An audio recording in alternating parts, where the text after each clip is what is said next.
I'd like to call to order the regular meeting of the Beacon Board of Education. Please rise for the Pledge of Allegiance. I pledge allegiance to the flag of the United States of America and to the republic for which it stands, one nation, under God, indivisible, with liberty and justice for all. Roll call, please. Mrs. Angelique Everett. Here. Mrs. Gadsden. Delayed. Mrs. Galvo. Excused. Mr. Garnett. Here. Mr. Munoz. Here again. Ms. Patchen. Here. Mr. White. Here. Mr. Zoff. Here. Mrs. Thompson. Here. Mrs. Corderoni, could you review the fire exits? All the fire exits are on either side of the cafeteria. Okay, may I have a motion to approve for executive session? Motion to return to executive session to review the employment history of a particular individual, and the board will return as soon as possible. Second. Comments or questions? All those in favor? Aye. Opposed? Motion carries. The board will return shortly. For waiting, Mrs. Corderoni, would you like to introduce our workshop tonight? I would like to introduce Mr. Nemechek, who's going to introduce some of our coaches and our winter athletes. Oh,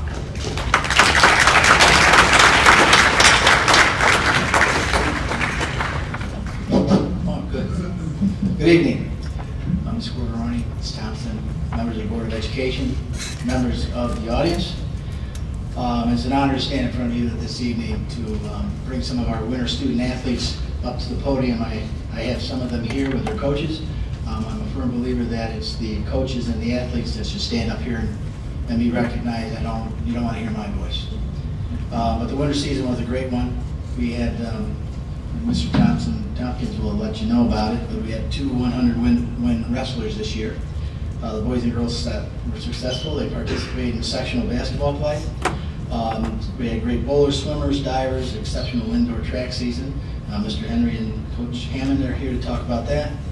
The winter programs produced 28 all-league players, two all-section winners, and 2 all-county recipients. 6 teams were recipients of the New York State Public High School Athletic Association's Team Scholar Athlete Award, which means that they had to average as a team a 91 or better. So we are doing something right here in Beacon when it comes to calling our student athletes exactly that. They're student athletes. At this time, I don't want to take too much time away from the kids and the coaches. I would like to have Coach Larry Collins come up and talk a little bit briefly about the boys swim program.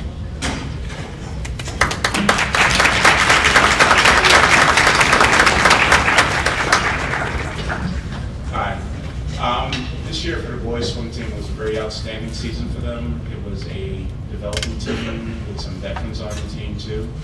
Our outstanding players this year was Michael Rakowski, Sean Landers, Ian Oliva, Lucas Oblaney, and Ken Patino. They were all league members this year.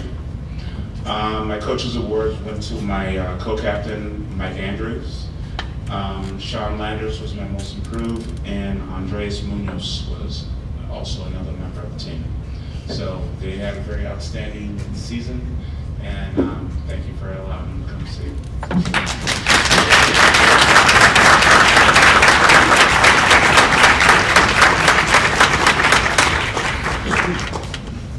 And at this time, I'd like to have Coach Dahl come up and briefly talk about the girls basketball program. Coach? I'm actually going to introduce our manager and team mom, all right, Dee, to talk a little bit about our season. Hi, I'm Dee. I can proudly say that our team this year was able to achieve 91 and above, making us all scholar athletes. It probably had something to do with us studying on the bus, but regardless, we achieved it. In every game, it was our determination, passion, and pride that led us to competing in sectionals. Finishing the season with 10 and 12, I can truly say I'm proud of us, not only for doing exceptionally on the court, but for embracing everything that a team should stand for. We were a family. Not only did we grow as a team, but we became a team that would stand by each other, both on and off the court. This year we graduated as a senior, but I'm glad to say that I'll be retiring to see the greatness that comes from our players.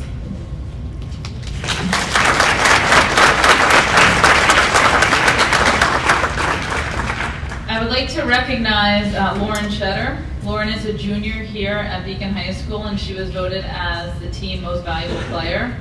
She was captain of our team, and she truly led by example. Lauren's talented, and as a talented and tremendous athlete, she dominates on the court, and watching her play, if you've ever had the opportunity, is truly exciting.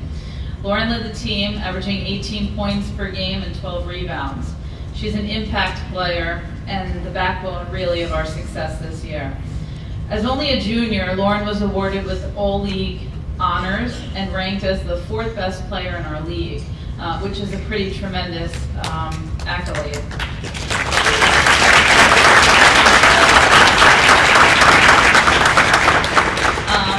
And that also granted her all-section honors, which is pretty remarkable. Not only is she a remarkable athlete, but she's an exceptional student athlete. She's ranked in the top 10% of her class. She made high honor roll, and she currently holds a 95 average. And Lauren also plays volleyball here at the high school, and she just really is a tremendous athlete, and I think you'll see great things from her next year. Thank you.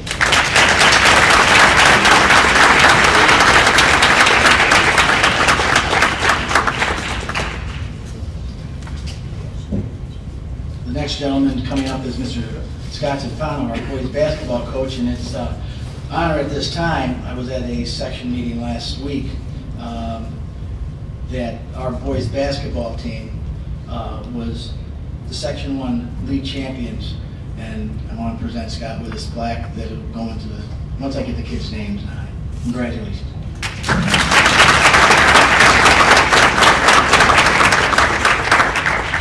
Good evening. This basketball season was a resounding success for our boys basketball program.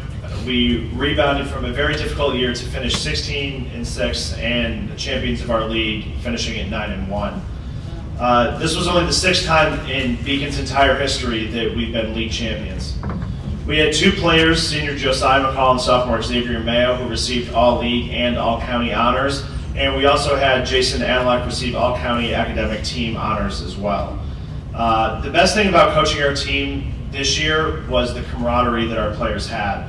Whether it was team breakfasts, lunches, or dinners, attending the Syracuse versus St. John's game at Madison Square Garden, or the countless hours that we spent together, this team became a family that cared for and played for each other. We still have a lot of work to do, but we've begun to set the foundation for the future of the program, and we're very excited to get back into the gym for next season. Thank you.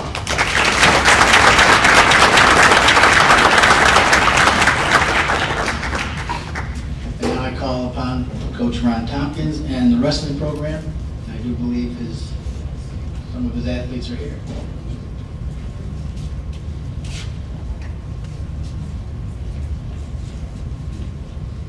Good evening. I'd like to just tell you a little bit about our program this year. For those of you who don't know how many weight classes there are in wrestling, there's 15 weight classes. Our team had 11 of the weight classes filled with freshmen who were in 1/8 grade.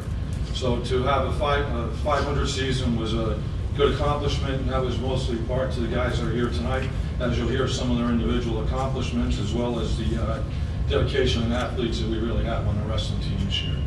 I'll start off with Justin Warner. He's not here tonight. He was one of our captains. He was had over 30 wins this season, 31. He was one of our all-section recipients, placed in divisionals to make it to the tournament.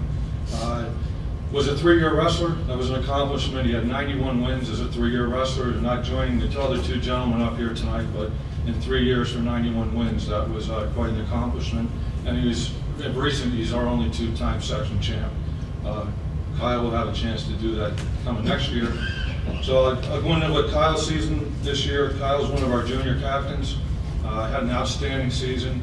He was our highest place finisher, took second in divisionals to qualify for sectionals. Placed 5th at sectionals, all-section wrestler, placed 1st in most of the tournaments we went to. Kyle had 34 wins and 7 losses this season. During that time, he received, I think it was at the Beacon tournament, which was nice to be at the home tournament where Kyle got his 100th career win. He'll probably, by next year, be close to the second or third highest wins in Beacon's history. I hope he'll have over 140 wins at the end of his season. So, Kyle, congratulations for leading.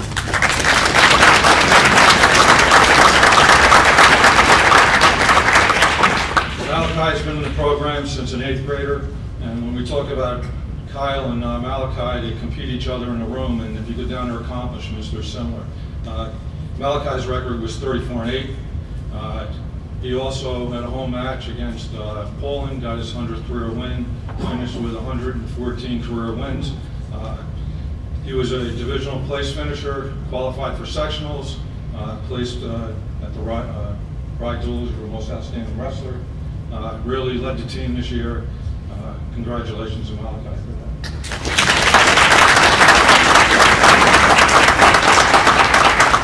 Liam was also one of our captains this year. He wasn't one of our 100 career winners, but of note, Liam's going to be awarded, introduced into the National Hall of Fame of Wrestling for high school wrestling in Syracuse in September. Liam's getting the Medal of Courage. It's quite an event. He gets to invite 125 of his closest friends and people that he wants to see him receive this award, as does everyone else that goes there. It's a black tie affair. It's a huge event and accomplishment for Liam and the school.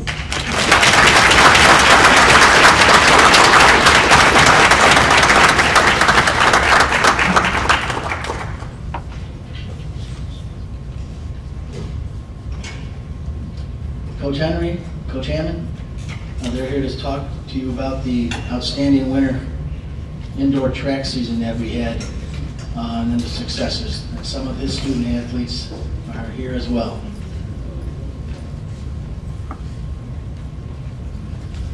Good evening. Thank you for having us here tonight. I'd like to introduce some of the members of the track team. We had a historically good track season. It's kind of a golden age for track and field right now in Beacon. Our girls team was 3rd indoors in the section for the Class B out of 20 schools.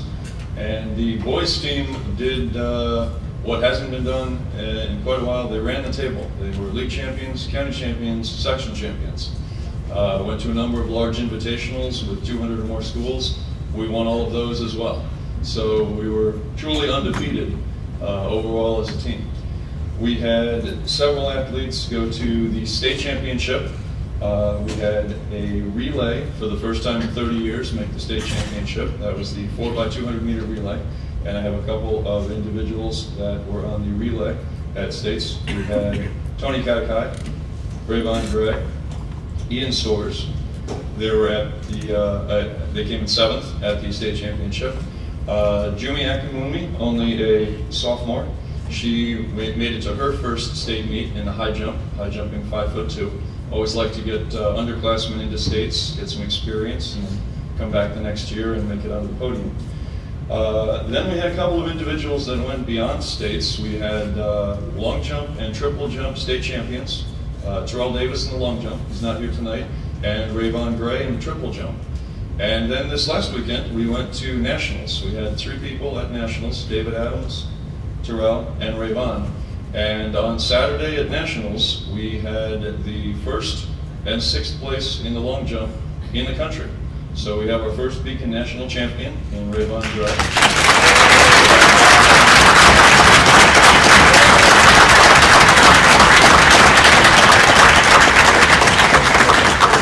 Terrell was 6th, so at the medal ceremony, they're both awarded All-American for being top 6, and it's 2 All-Americans from not just the same state, but from the same school in the same event, so that was pretty special.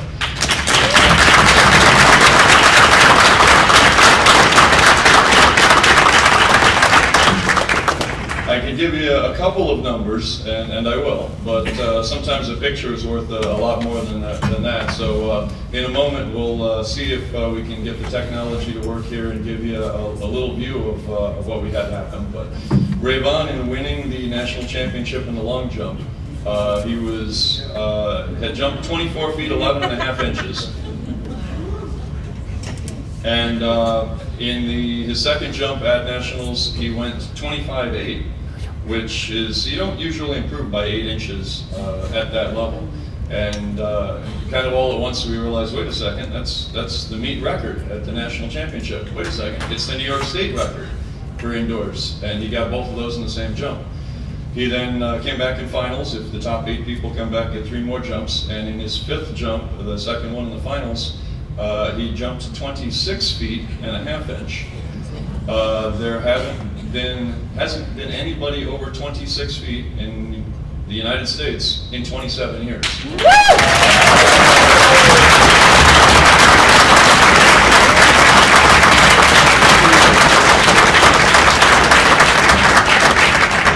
Third best all time and best in 27 years. And there's all kinds of data in track and field, and you look through things. One of the things that struck me is he was 12 centimeters away from qualifying for the U.S. Olympic trials with that jump.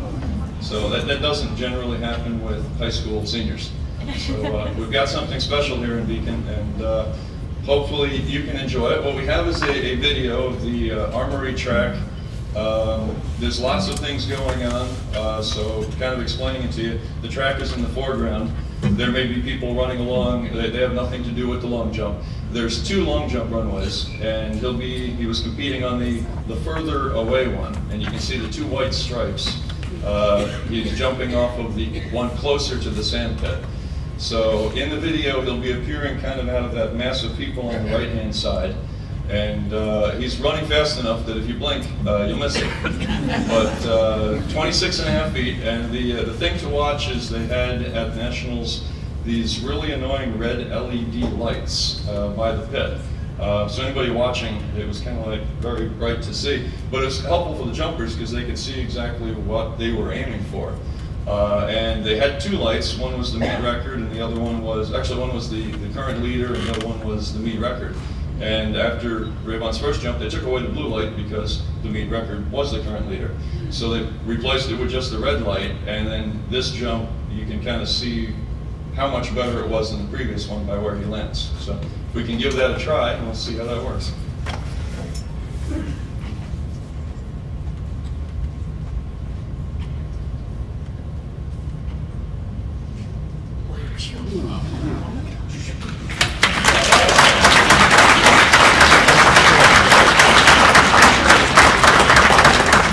That was too quick for you, we'll do it one more time. If there was audio attached, you'd hear us all screaming right at the end.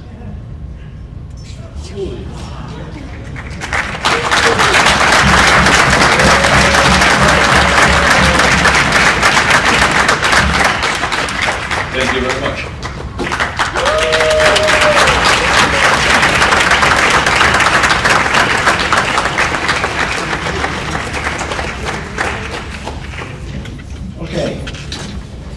I just want to end this. I want to thank you again for allowing us to come here and to showcase our student athletes here at Beacon. I think that's an important thing for the school board, the parents, and the community to see what type of great young men we have here and our coaching staff. I applaud them. They have done a great job.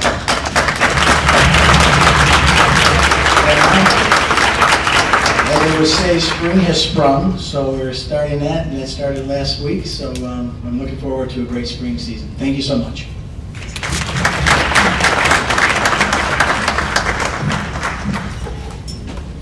Thank you, Mr. Nemechek, and thank you everybody for coming. We really appreciated you coming tonight and being able to see names and faces together, so thank you very much. Our next part of our workshop is Henry Sabelli, who's going to be talking about the proposed 2016-17 facilities and operation budget.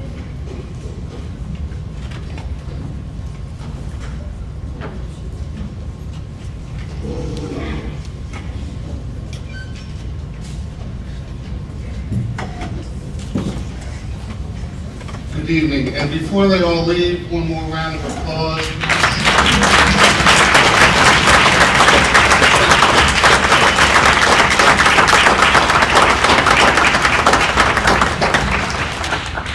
I got nothing after that. What can I say?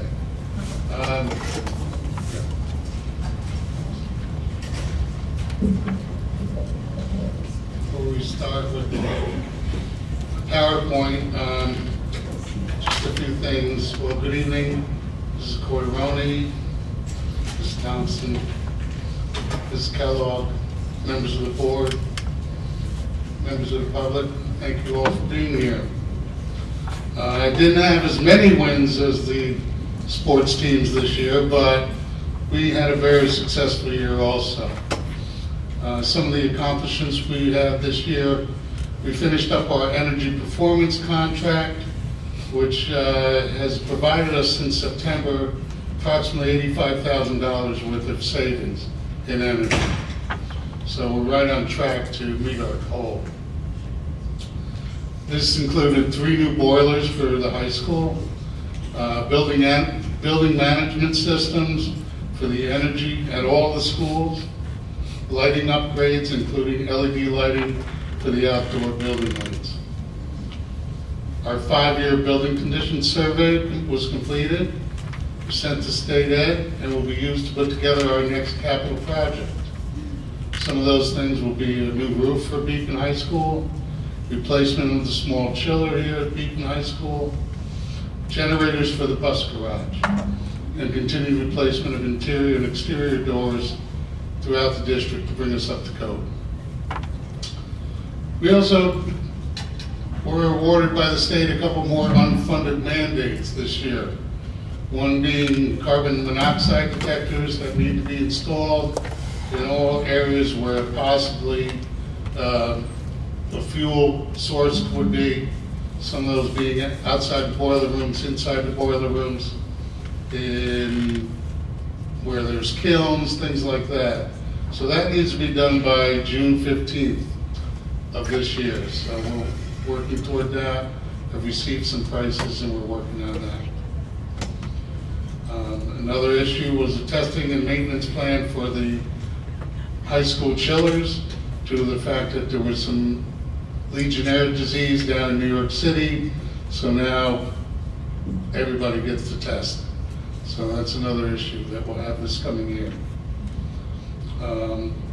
Some new equipment that we're looking for this year, a new sign for Furplank Avenue, get that thing replaced. I received some quotes last year, and we're going to put that in the budget to do as soon as possible and get that done over the summer. We need a new mower for the grounds crew. Some of the stuff is pretty old. And a walk behind floor scrubber for South Avenue, and that way all schools will have a walk behind scrubber to help keep the floors clean after we spend all that time doing it over the summer. We're also finishing up the 2010 bond issue this summer. Finally, with the last of the money that we have, we're going to be doing renovations to Rombout Middle School kitchen, new floor, new ceiling, new ventilation.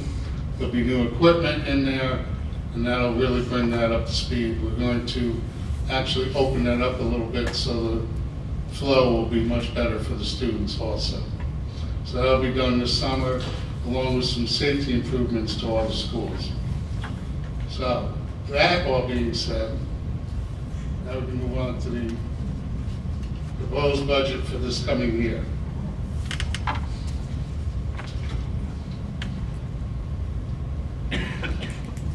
Part of the agenda, I'll talk about the schools and the buildings briefly, the current facilities and operations staff, the operation, the maintenance budgets of the staff, and total comparisons of last year's budget and this year's budget, and accomplishments and future considerations. This next slide just shows you the total amount of square footage of buildings that we have in the district by school, a little bit over 600,000 square feet worth of buildings. We also have 195 acres worth of grounds that need to be mowed, maintained. Some of this includes what we have at Dutcher Stadium also, but we also maintain the bus garage grounds also.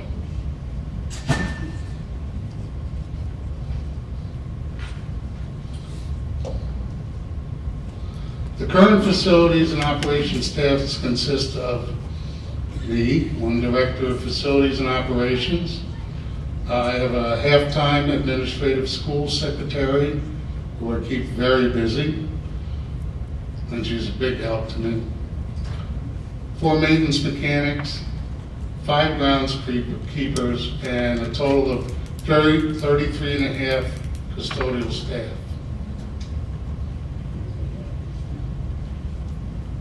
We've maintained the buildings with 1 person at all the elementary schools during the day and 2 at night. So that 1 person does quite a bit during the day to keep those schools running.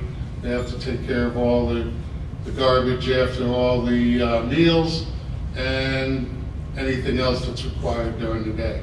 So they do quite a bit.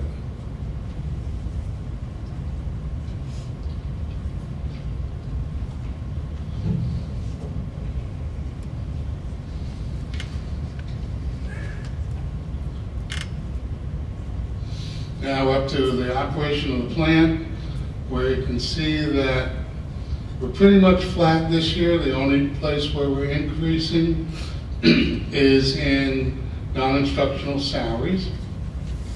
And it's just a small increase.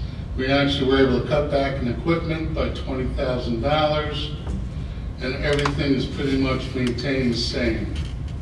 So the total budget is only going up by around, actually less than $6,000 under the operation of the plant. And the majority of that, all of that actually is salaries, contractual.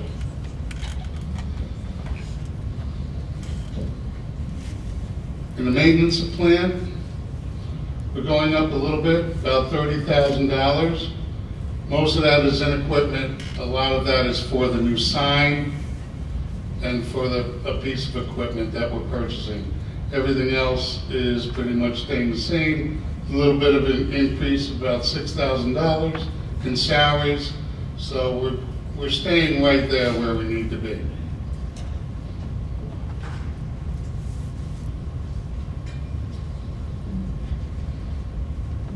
So the total facilities and operation budget for the 15 and 16 year was $4,558,348.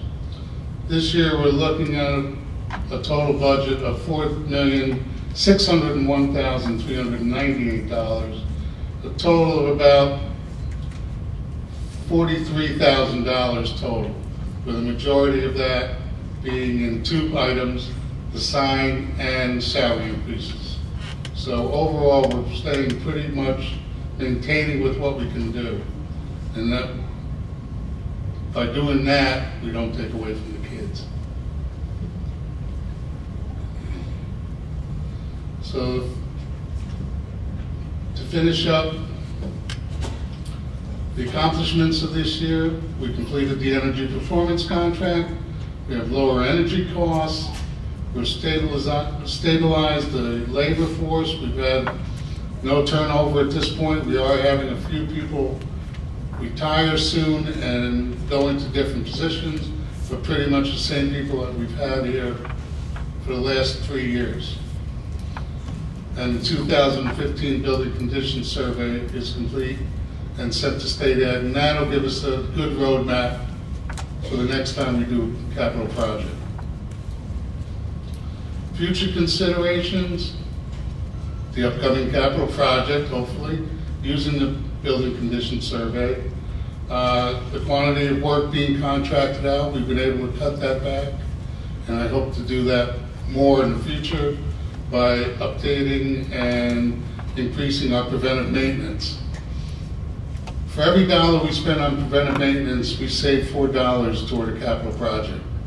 So it's very important to continue to maintain our buildings, our equipment in a timely manner so we're not getting those big breakdowns. We continue to provide professional development and training opportunities. We do an annual conference that many of the custodians are brought to and are able to learn from others in their classes, and the maintenance staff also. And then, as I gave you the update on the final phase of the capital project from 2010, where we'll be finishing up work at Rombout and other safety issues throughout the district. So that's my presentation for this evening. I want to thank you all for your time. If anyone has any questions, I'd be happy to answer them. Go ahead, Tanya. Hi. Hi. I just wanted to know if there was any, if we're following the preparation to ensure that the cooling system isn't affected by Legionnaires. Yes, we are. And so that data is kept. Yes. Okay. We've already had testing done. We did testing last year before we closed it down. We have a preventive maintenance plan in place, and we have a company that comes in and does our chemical treatment every month, and they're providing the testing for us. And all that testing, I've already registered the chillers with the state education department, and all that data goes up to them as it's completed. So we're in compliance. Thank you very much. You're welcome.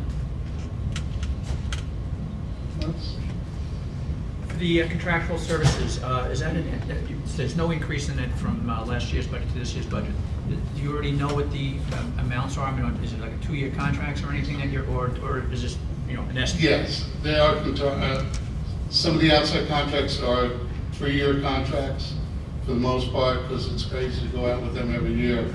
So our HVAC and our comprehensive maintenance plan, that if we need an outside contractor to come in with equipment that we just don't own, and we just don't have the expertise to do it, we do that, we bring those in. And those are about the only 2 people that we bring in to do any outside work at this point. Okay. And the other one, there's a reduction in the equipment for the operation of the plant. Does that just mean that less purchases this year for new equipment compared to last year? Correct. We bought as you know, we bought a plowing truck last year, which cost us around $50,000, got it off state contract. And I want to think that the reason it didn't snow this year is we had a brand new truck. I was thinking about coming and asking if I could buy another truck this year to keep that going. But you never know. You know, 2 years in a row before this year, we had terrible winters. You know, the truck was needed. Some of the older equipment needed to be replaced.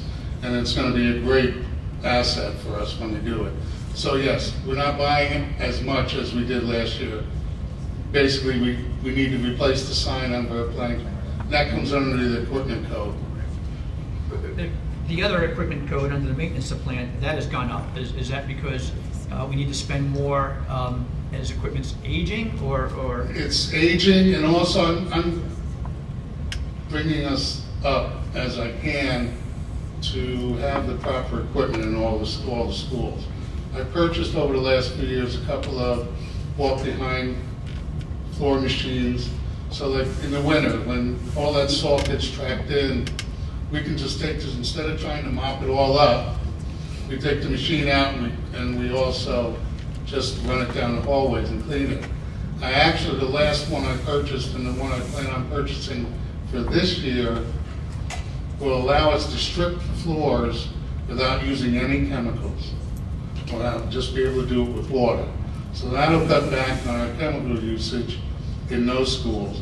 And as the equipment gets old, some of it is older, as we do replace it, my plan is to continue to do that. So that'll help us in the other end. We won't be spending as much on chemicals to strip the floors. So you can do it with just water, why use chemicals?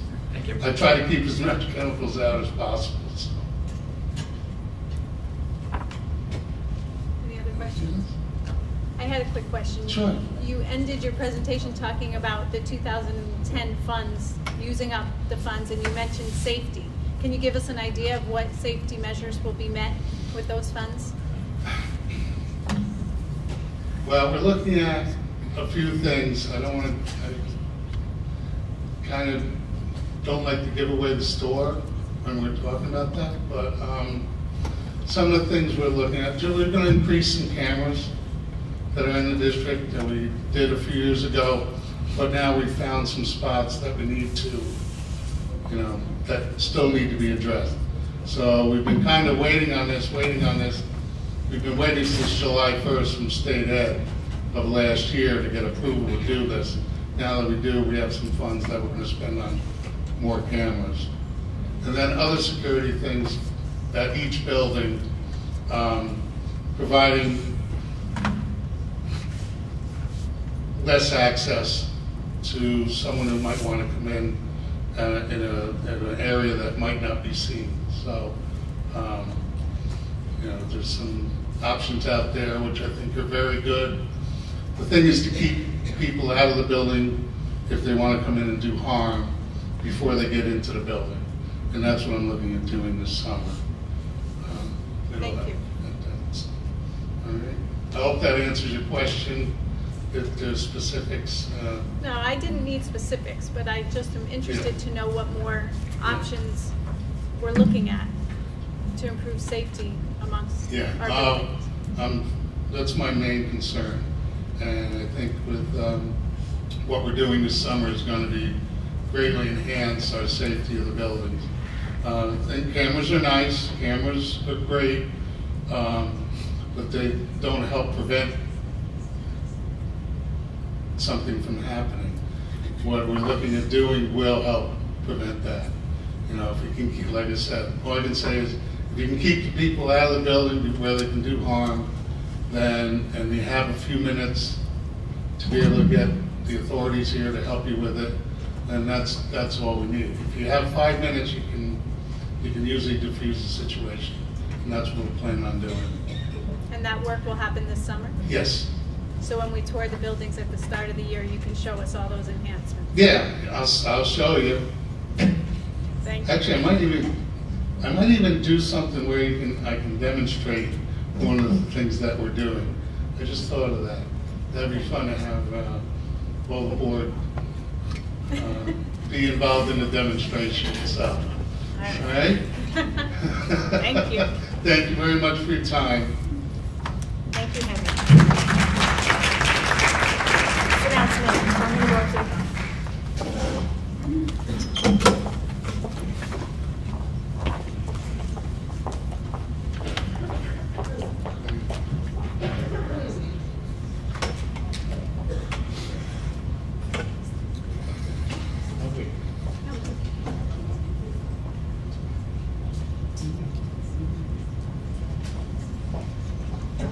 Good evening.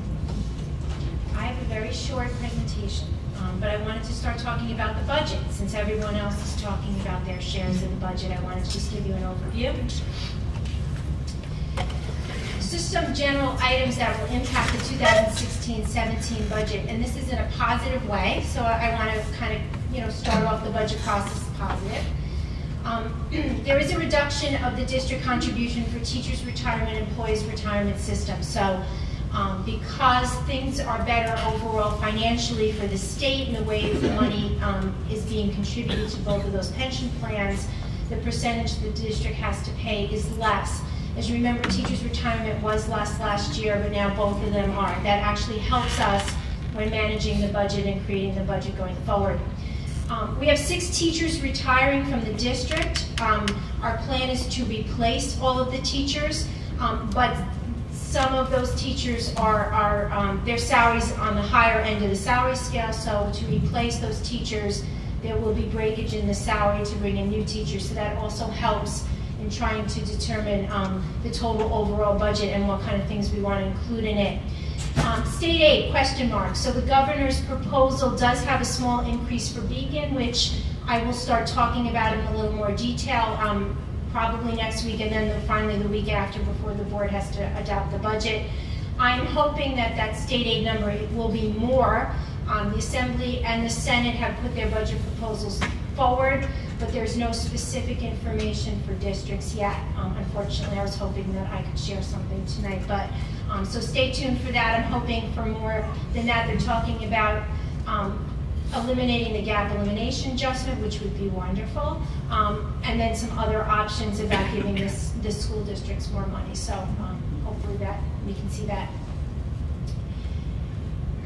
And I started out having to give you the big, long tax cap calculation, and I'll show it to you again when I do the budget presentation. But again, the numbers I can go through it when I do the whole drawn-out budget, but I think the important part is the bottom of this column, and I think everyone's kind of talked about it or heard about it in the news.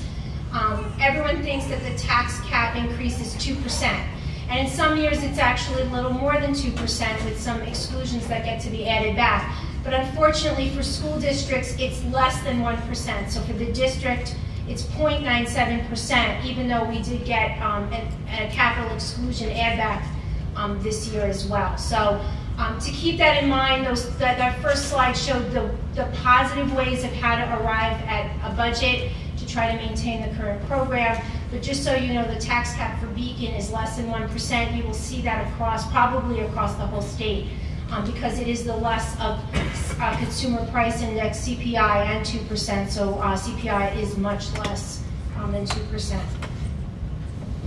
And just some considerations as we go forward. So these are just some things we're thinking about, more details to follow. It's kind of like a tease to see how we go forward in the budget. One of the major considerations is equity amongst the 4 elementary schools. We do know that the staffing needs in 2 of our elementary schools are not what the other 2 are, and we are making every indication of trying to add back to make it equity across the 4 schools. If we can't do everything in 1 year, then we are kind of have a plan of progression from next year and then the year after. Our plan is also to additional 2 social workers to the district. As you know, 4 elementary schools share 2 social workers. There's a full-time social worker at Rondout and the high school. With just the needs in general of our population, of people in general, the social workers are a valuable part of our district and our families and our students, so we're hoping to add that in. So that's a consideration we're also trying to add back in. And just to maintain our level of staffing, it is not the intention right now to reduce. I'm hoping that we get enough state aid and with some other avenues that we will be able to maintain the current level of staffing, which would allow us to keep teachers the way they are, to fill positions if need be, and to also have some room to do things a little differently academically. So those are the positive parts of the budget. That's just a preliminary overview. The most part I wanted to bring forward is the tax cap, because it's just making life a little bit more interesting than it has been over the last 3 or 4 years. So that's it for now, but more to come. I don't know if the board has any quick questions for me that they want to ask. No? Okay, thank you. Oh, no? I just couldn't see over there. You have a question? Okay. So the equity amongst the 4 elementary schools, I know we had talked about adding like a music teacher full-time in whatever buildings that don't have it. Is that going to be included in that idea? So there's 2 things on the music program. So the music program right now, the elementary schools all have a full-time music program. I think that there was some conversation about elementary band. I'm not quite there yet, so that's still in the discussion phases. I think what I meant by the equity on the 4 elementary schools is that 2 of our elementary schools share a library media specialist and an art teacher. And I think years ago, when we made some budget cuts, I think this population of those schools warranted those staff members. But I think now, with the number of sections, it is not true anymore. So that's what we're trying to do. So we're looking at the library media and the art teachers for 2 of the elementary schools. Okay? Thank you.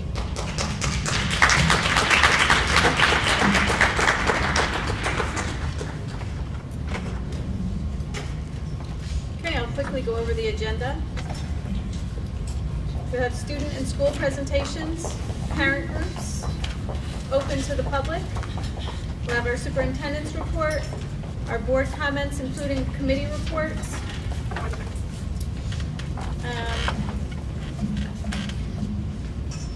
We have a new agenda item of new business.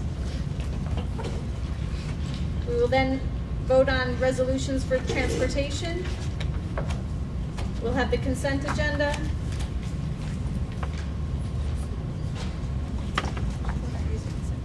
No.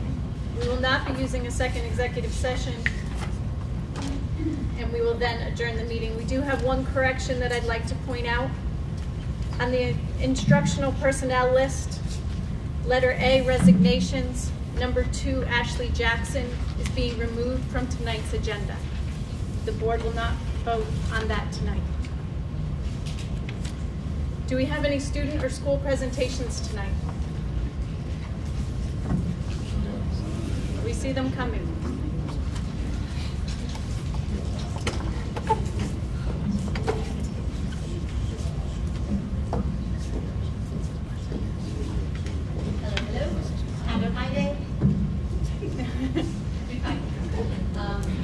I'm Fran McCurtis, co-advisor for the National Honor Society at Beacon High School, and I have with me Dee Carty, president of the National Honor Society, Kendall Gastar, Cameron Tonic, and Colin Battersby, treasurer of the National Honor Society.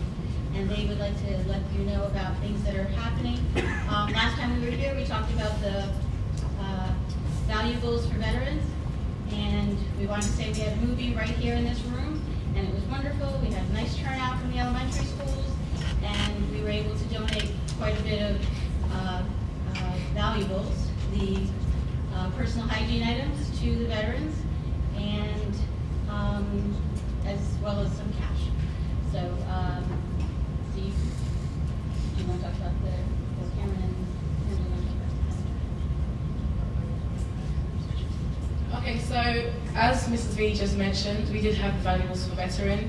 We were able to raise over $200 towards the veterans. So once we took out, in addition to the valuable items, it was such a great success. So we are planning to do it again in terms of our legacy project, which is for the American Cancer Society, which leads on to our most recent event, the basketball game tomorrow.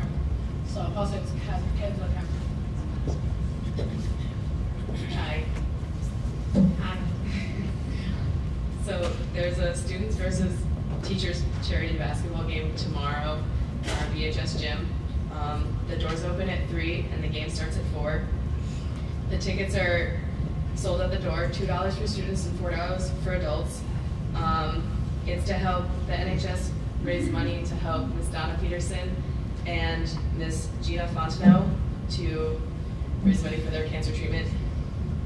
Yeah.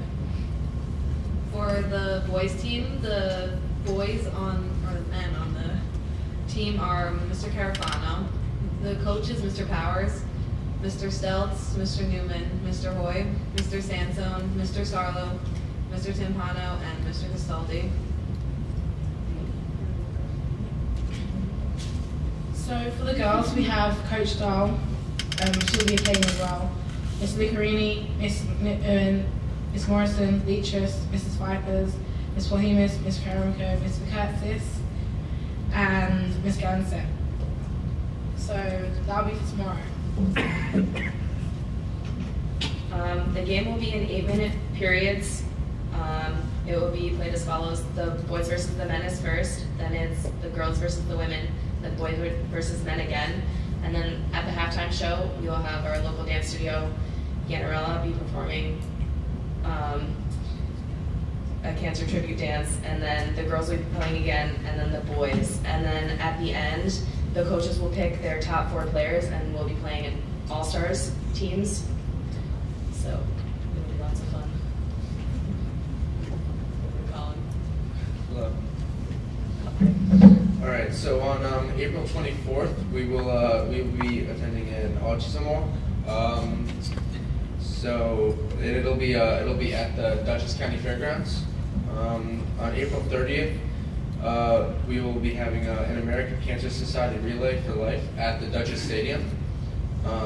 And we will be presenting a donation at these events. And the donations will come from local businesses and our very own high school.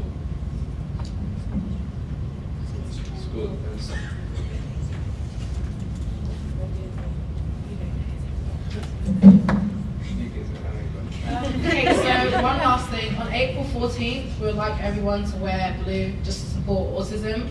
So we call it Go Blue Day. So on April 14th, if everyone could wear blue in the school district, please. Cheers. Thank you, guys. Thank you.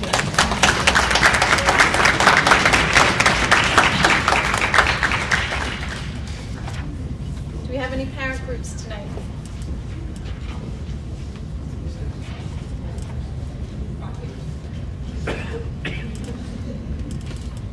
Hi, my name is Meredith Hewer, and I am the chair of the Beacon Arts and Education Foundation. And I was very excited today to receive this check in the mail addressed to the Beacon City School District for $8,500. We're very excited to be able to sponsor the Calico Ball again this year for the 27th year. Not we haven't sponsored it for 27 years, but for our 6th year. But districtors feel really proud to have this legacy, 27 years of this great program. And then there's an extra $2,500 in there for musical instruments that we're donating to the music department to decide which schools need the instruments the most. And so I want to thank the PTAs who are very helpful, very generous in helping to raise money for the Calico Ball, also community members and many of the Main Street businesses. So we really couldn't do it without the support of all of that generosity. So thank you very much.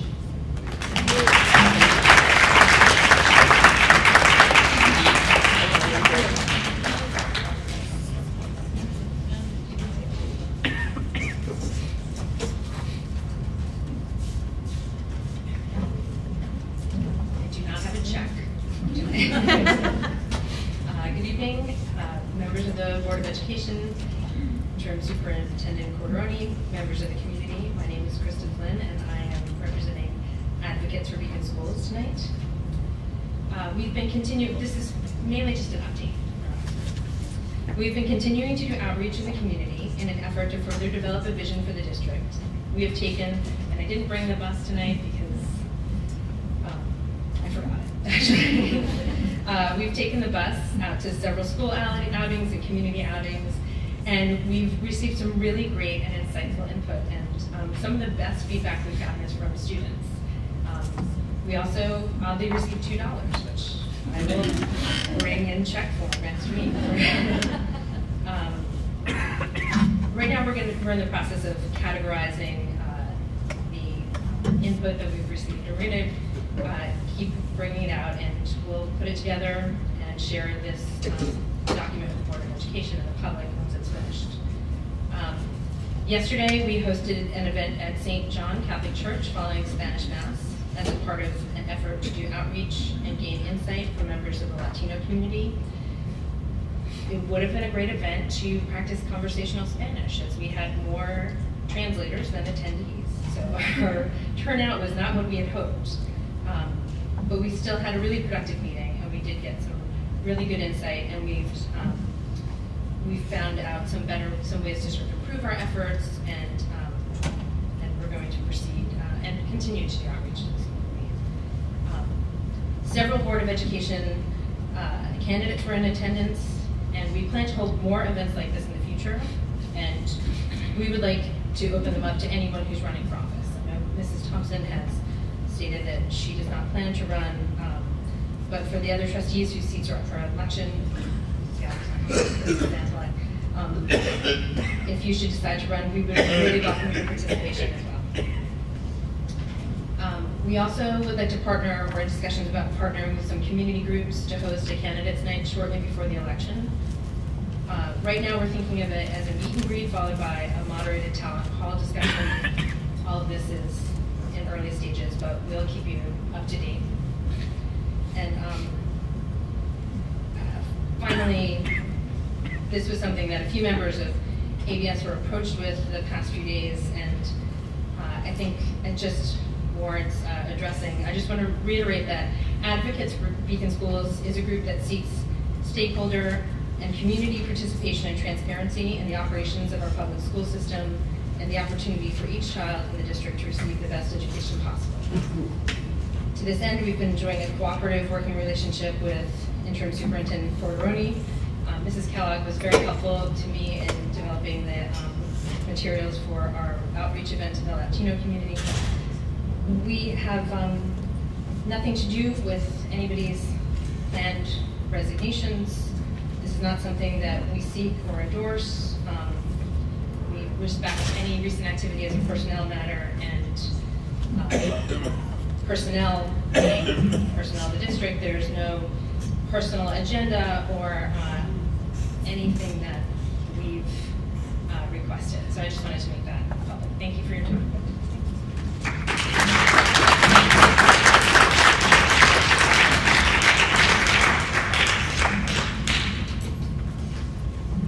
Okay, open to the public. Do you want to read your part?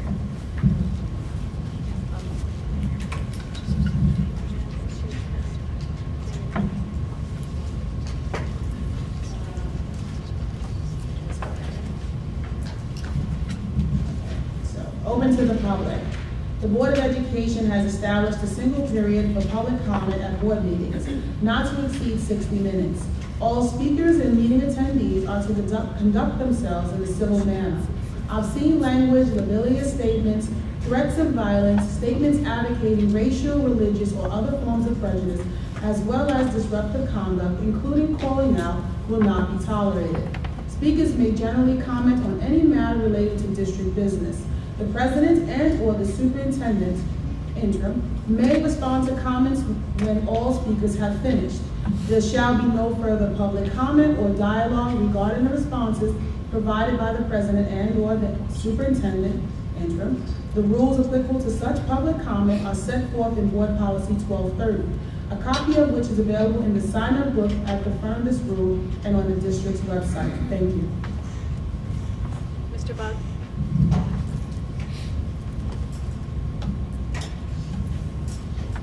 I get the honor of being first today. Yes. Thank you.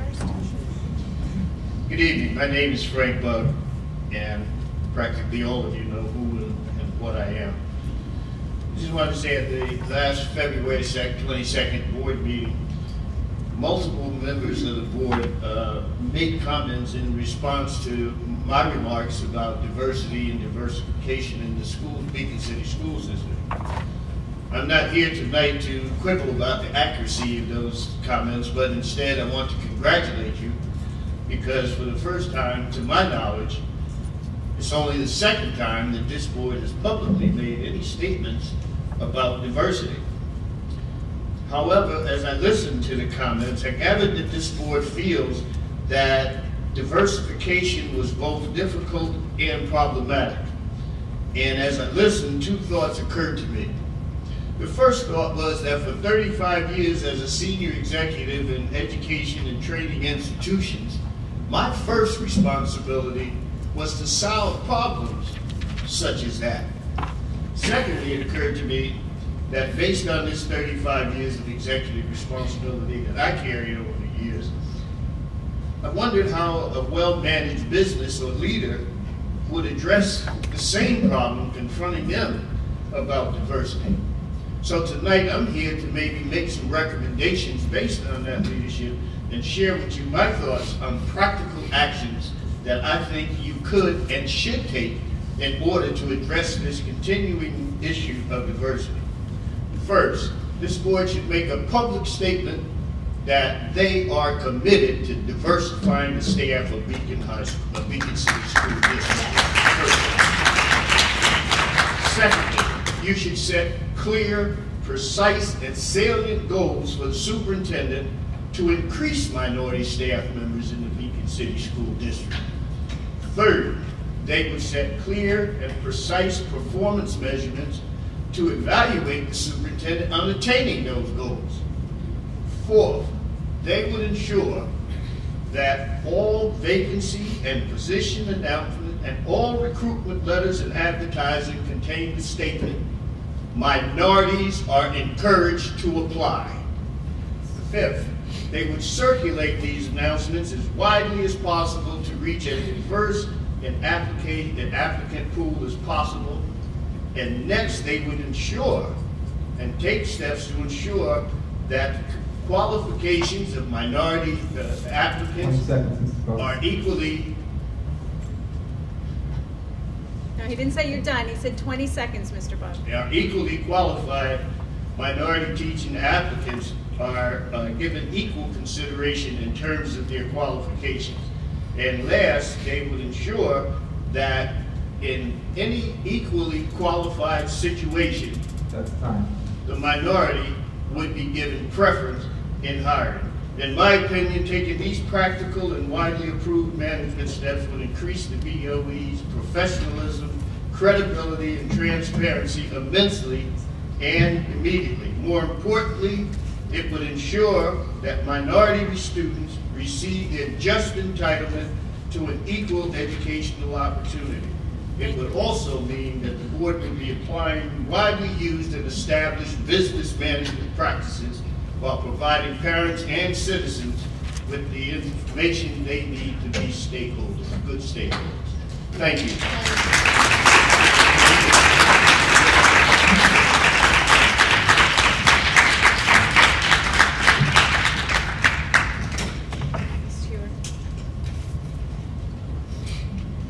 Hi, my name is Meredith Hewer. I also wanted to address diversity. First, I have a riddle for you.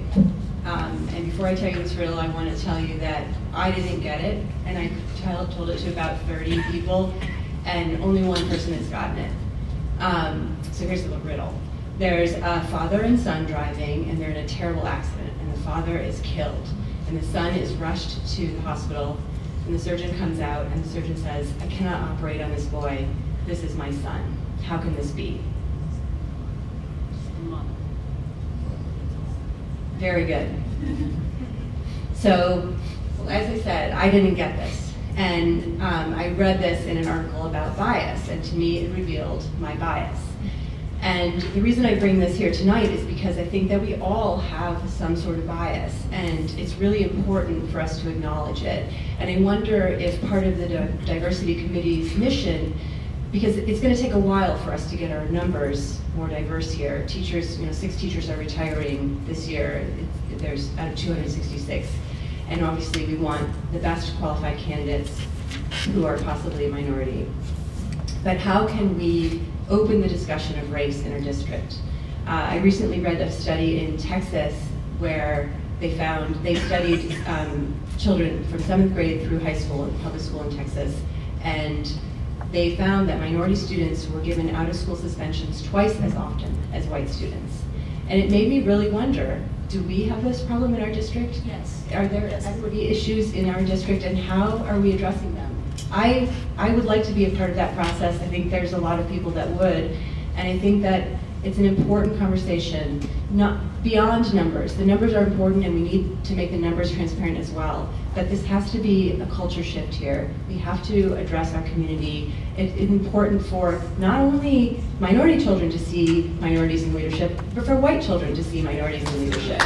So I'm really hopeful that we can get there together. And I don't know if that was part of the original conversation, but I wonder if that committee is still meeting, and if that could be added into the mission. Thank you very much.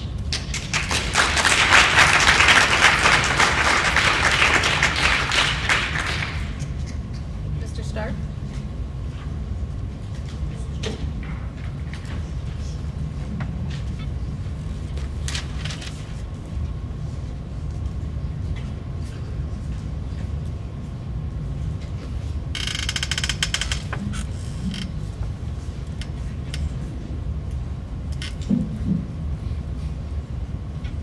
Good evening. Like many, I was very dismayed to see Ashley Jackson's resignation on tonight's agenda.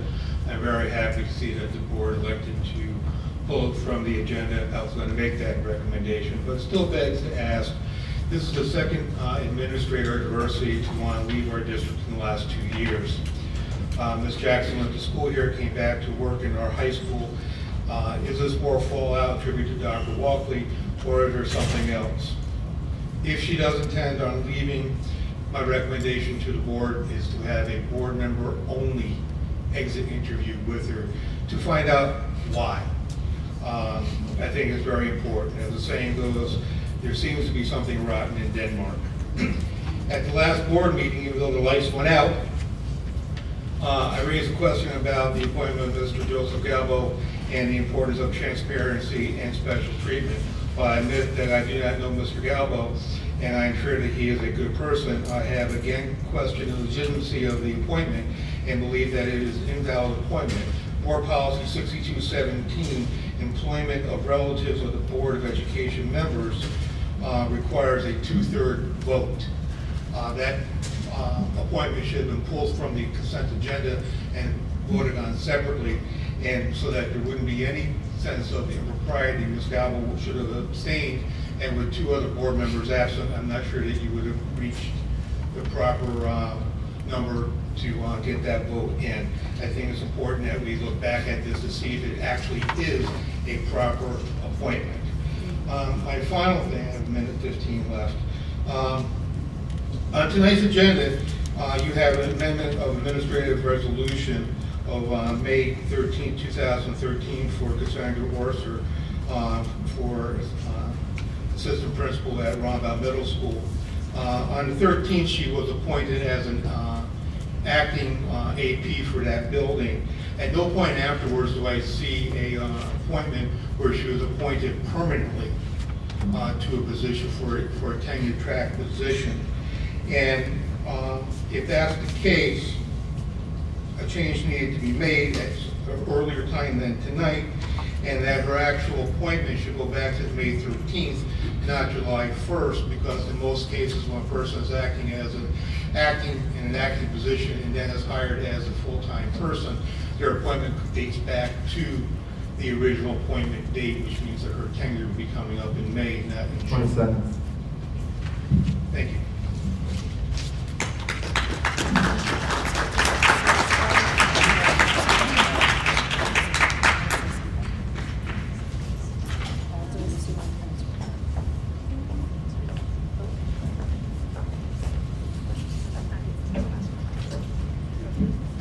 Good evening.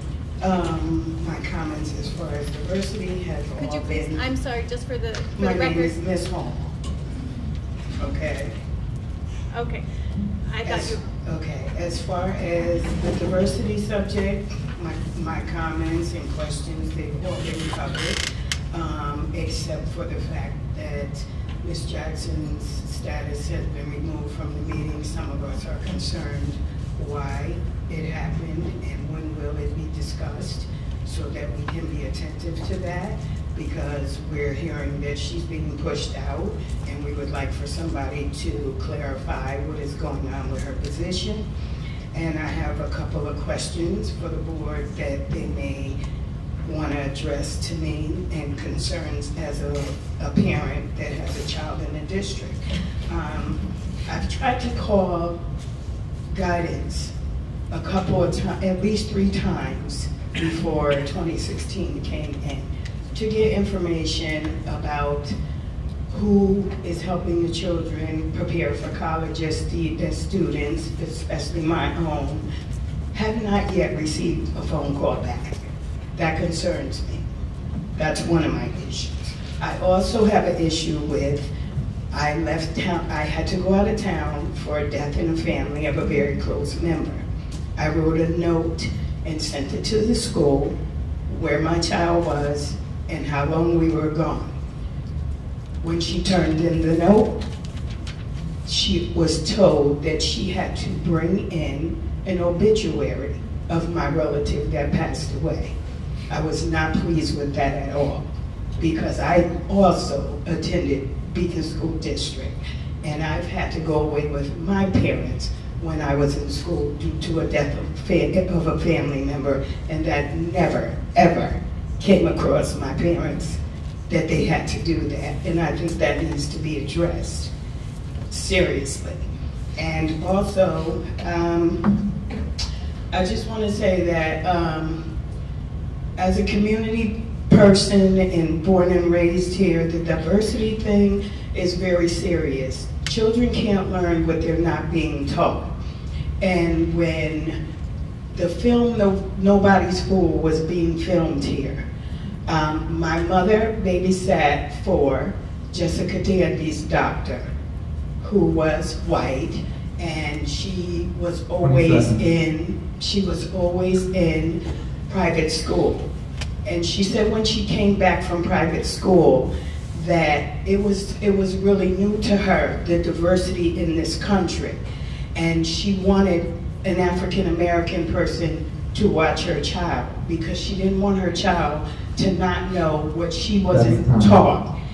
And also, I want to say about the format of the meeting. I think that you guys, if you just give me 1 minute, I think that you guys might want to change that because a lot of these people have come out and have to go to work tomorrow and they have to sit here and wait for you to be in session in order for them to come up here and speak. And I don't think that's fair. I don't think it's fair. We have children, we have jobs, we have things we have to do as well. And I'm not going to take up your time, but you might want to consider changing the format because it's really inappropriate for people that have to sit here an hour and wait to hear everything and to speak, and you only get 2 minutes. Thank you.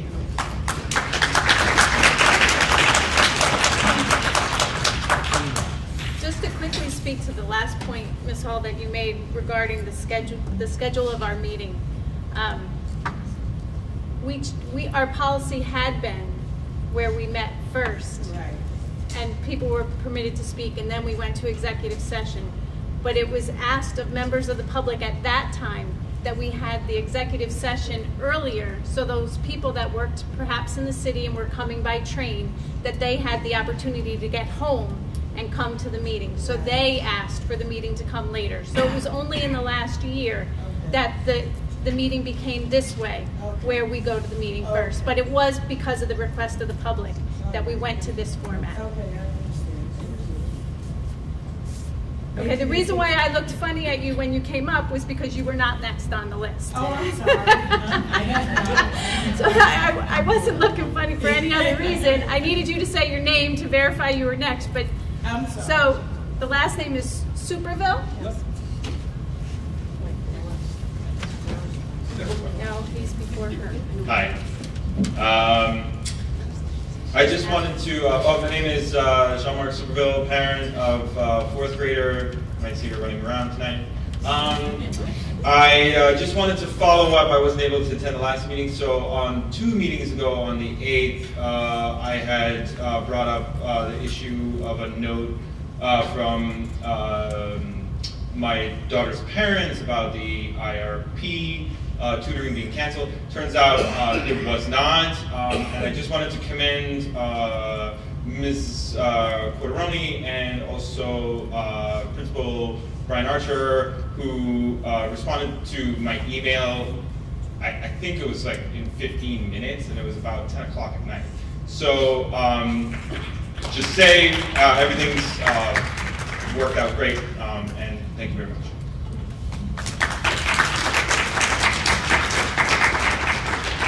Ashley Noter Thomas.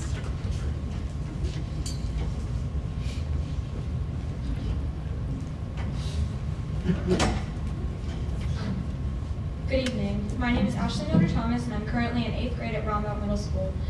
I've been in this district for 9 years, and I'm currently entering my 9th season playing softball. I was informed by our athletic director that the way to get moved up into the JV and varsity levels of our softball program is you have to be observed by a coach and then recommended. Well, I noticed that some people that were moved up did not play in the modified season, so I don't understand how people were moved up and things weren't really adding up to me. So I wanted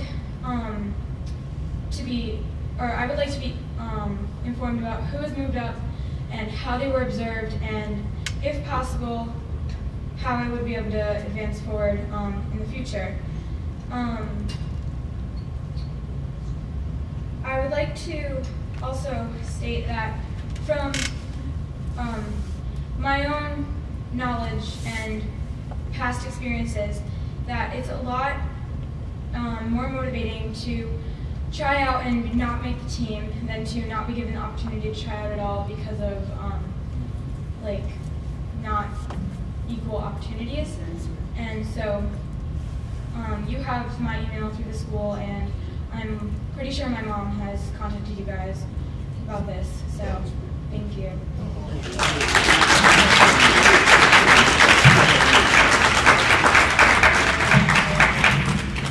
Ashley, thank you for standing up. I suggest, I know that the athletic director sent a brief email to your mom today, but the first start would be to have a conversation again with Mr. Nemechek, who could give you a little bit more detail on that matter before, and then if you're still not satisfied, you could contact central office. But your first step would be Mr. Nemechek, okay? Ms. Barksdale? Sandra Barksdale?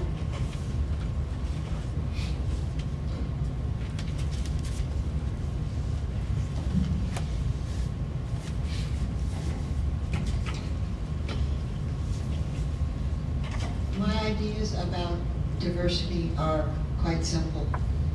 I just feel that the students in the special education areas are not getting what they need to move on into life and become independent. Many of them need direct education, direct help with their needs, with their ideas, with their just everyday needs. And this is, I just wanted this to be expressed so that people will become more aware that there are people in this world, although they're not scholastically in tune with everything, they can function as adults. Thank you.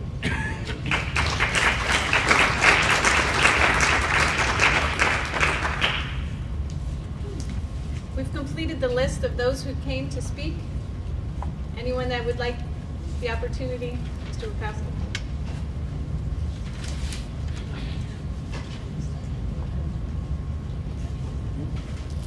Good evening, Mike Wachowski. I wanted to talk a few minutes about financial or fiscal responsibility, because I truly believe that we have a lot of great ideas about programs or things that we need at the school to improve the children's education. And when it comes right down to it, if we don't have the money for it, it just doesn't happen. So it's very important how we manage and treat every dollar that we get from that the taxpayers pay. And I think with Emery's presentation, where the tax cap is really a 0.92, it even makes it that much more important that we really look at when we go through these budget presentations. Not only I understand what you're saying you need, but okay, what is the risk or what is going to be dropped if you are held to not increasing your budgets at all, and really making tough choices in order to make sure there's enough to to fund the things that the kids need. A couple of things you'll be looking at tonight. First is the bus proposal. Okay, so we had a presentation about the purchase of the van and the 2 buses, and it was said that the estimate was about $384,000. So in the proposal, it says that in the proposition, it says that it is going to be about $400,000. Now, minor detail, but that's $16,000. I mean, if we're not going to, if we can save the taxpayers from paying $16,000, on the buses and hold it for something else, then we should do that. The other question is, do we really need all the buses? I did go to the bus garage to try to look around and see what kind of vehicles we have in the state of the building. And Ms. Corderoni, I will make an appointment next time. But unfortunately, it was a snow day, and they didn't have time to show me around. But I like to get out and actually see what the condition is, so that we can make the right decision. So with this cost of the bus, I think I have it right. So if it's $400,000 and we spread it over 5 years, it's basically $80,000 a year. The state pays half, right? Is that really what it comes down to? So we are paying $40,000 a year for buses for this proposition, plus all the other 5 years of propositions if we've approved them. So in fact, we're really spending about $200,000 on buses this year. So just trying to make sure I got that straight. And the second point I had in my 5 seconds is you have a request for proposal you're going to be sending out for superintendent search services.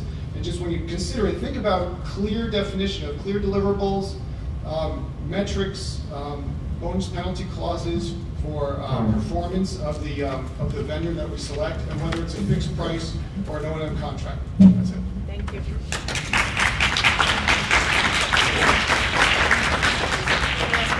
Can I speak to Mr. Ratowski's Give Ms. question? Porteroni just one moment. second. She just wants to reply. But you can come to the I'll podium. forget the question, so, okay. So, Mr. Ratowski, the bond resolution that's on the agenda is for up to $400,000. So our bond counsel gave us the resolution. We must adopt the resolution before we can put an amount on the proposition in May. But the voters will be voting for the exact amount. So it won't be up to 400. It will be the 384 if that's what we bring forward. You are correct. We do spread it over 5 years.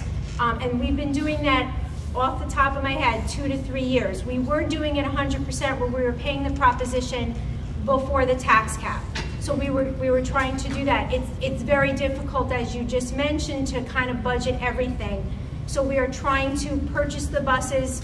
I don't have the information off the top of my head, but in his presentation, Mr. Mackey was very clear about how old the buses are, how important it is to keep them DOT regulated without going out to contract, because contract is a lot more money than having the buses here in district.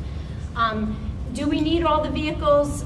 We do use all the vehicles. We do have some to spare. And again, I do owe you some questions, which Mr. Mackey was nice enough to do, so I would be more than happy to share with you. I'll also put them on the website, because if you had the question, I'm sure other people have also had the question as well. And I believe that the board is going to talk a little bit about the request for proposal later on in the meeting. Okay? Sorry, go ahead. Emery, can you also explain that if we have to do the reimbursement, that money is not reimbursed? The last time the proposition failed, it actually cost us more money. Could you explain that? Because most people don't understand. Okay. So in the 11 years I've been here, there was 1 year that the bus proposition failed. And we are not allowed to purchase. We have to do an emergency lease, and we do not get state aid on that. So that's why it's so important, and that's why there's a lot of information out there on buses, because we do need to replace them whether or not we buy them through this process. So we do a big PR outlay of why we need the buses and how to get the children back and forth. And I'll talk about that later on again when I talk about the budget. Okay. Good evening, ladies and gentlemen. My name is, first of all, I'd like to thank the panel for allowing me to speak. I didn't put my name on the book. But I would just like to say I'm here to address diversity, bias in our communities, in our country, in our state. I served 20 years in the United States Marine Corps. I served 20 years in the New York City Police Department. I retired as a detective. I survived 9/11. I lost 8 of my co-workers. When the city called me, when my government called me, they didn't ask me my color, or they wasn't afraid that I was African American, but that we had a job to do. And I did the job to the best of my ability. In the New York City Police Department, I did not have a mentor.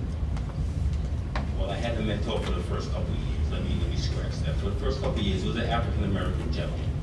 When he left, my world turned upside down.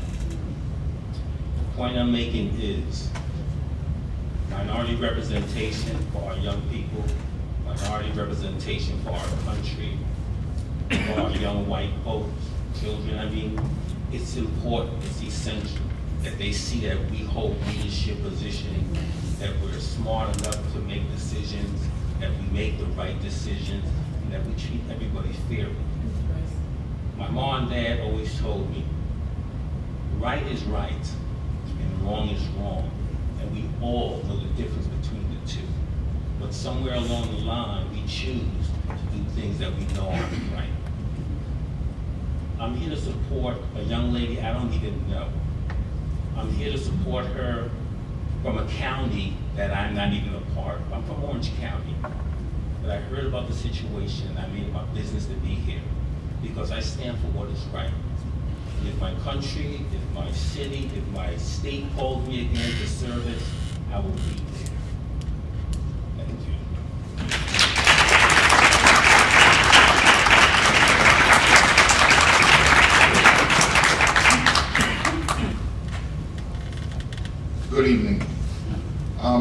Reverend Ronald Perry from the Springfield Baptist Church. And I came tonight and I wanted to listen. And what I've heard is I've been in this area pastoring for over 25 years, and I've met with previous superintendents about the diversity in the city. And about 10 years ago, the superintendent, we sat down and we talked, and he told us that they didn't have money to recruit minorities. And I offered, and I spoke to other pastors and other members of the community, and I gave a proposal that even if we had to raise the money ourselves, because that's how serious the matter is, that we have diversity in the Beacon school system. And it was being considered, and then the next thing I know, that superintendent had moved on. But here we are, and I've been here for 25 years, and we're still here tonight with the same problem. My question is there any way that besides this meeting, because you're only limited 2 minutes, if I set up a meeting on the outside, would the board come and sit down with us so we can have an opportunity to see what practices that you have in place for hiring minorities? That's the question I have.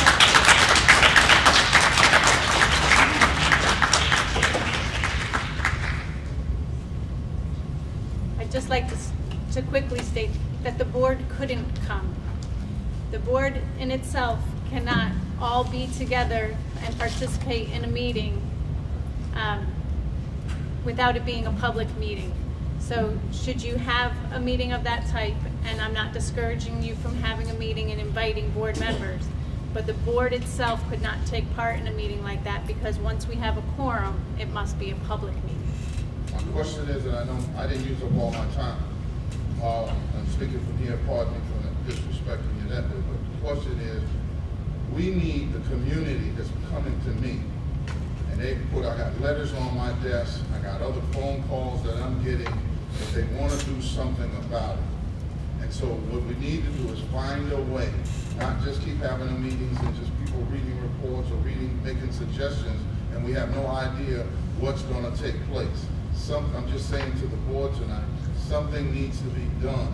And there is something being planned to be done now. And we want to do it in a way where we can sit down and at least understand why. Why not? If people don't want to come here in this area, that's one thing. But are they even given a chance to? We hear that there's we have some wonderful folk who are leaving this community, going away to school. We're trying to get them to come back to be a part of the system here where they grew up.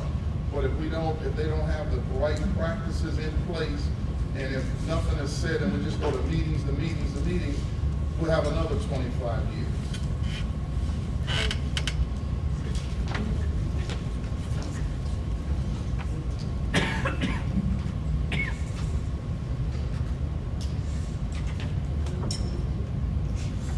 Sir, could you?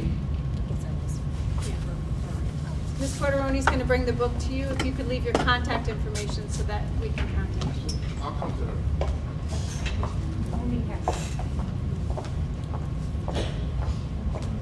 Was there anyone else that wished to speak tonight?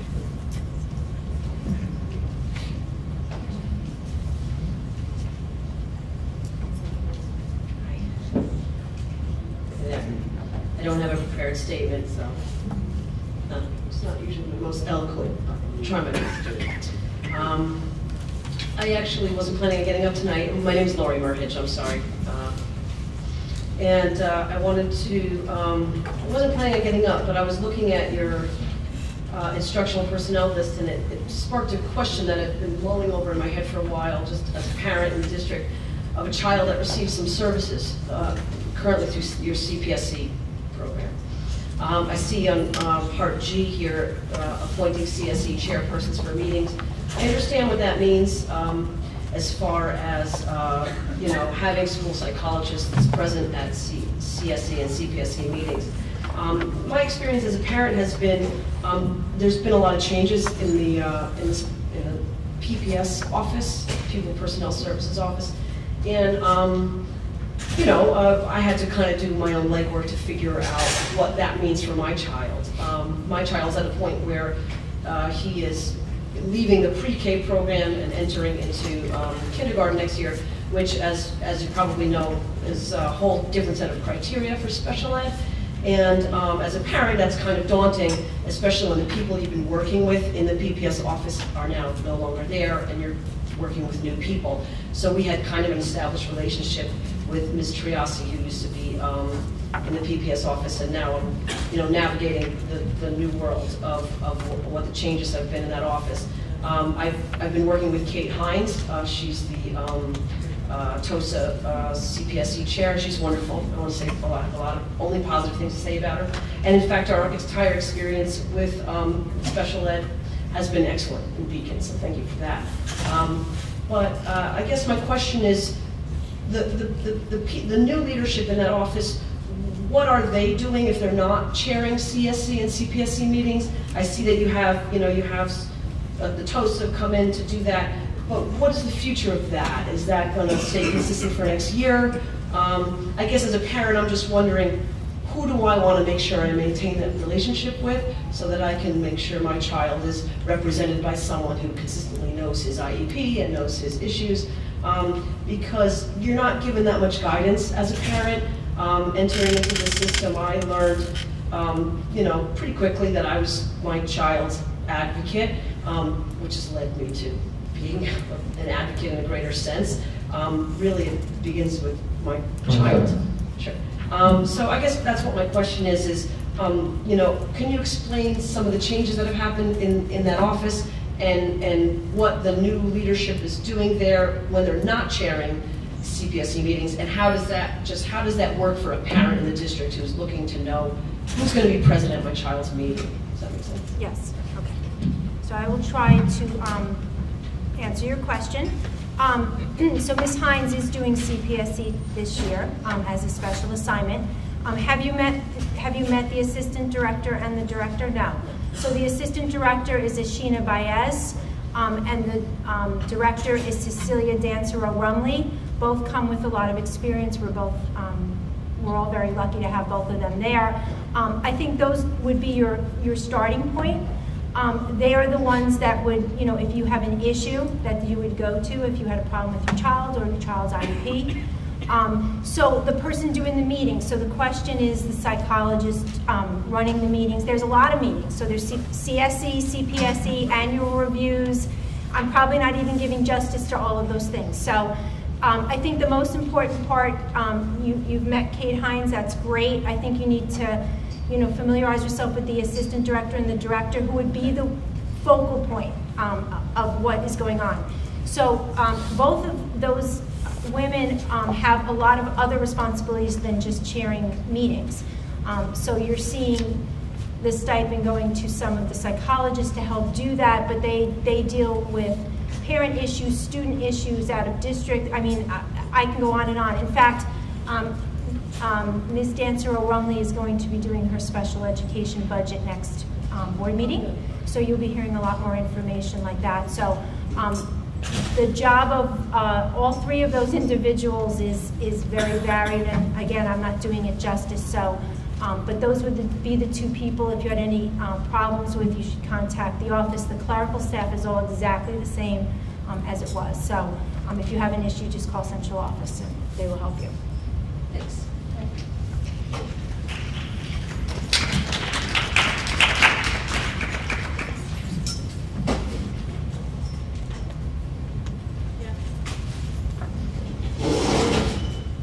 I thought I saw you coming.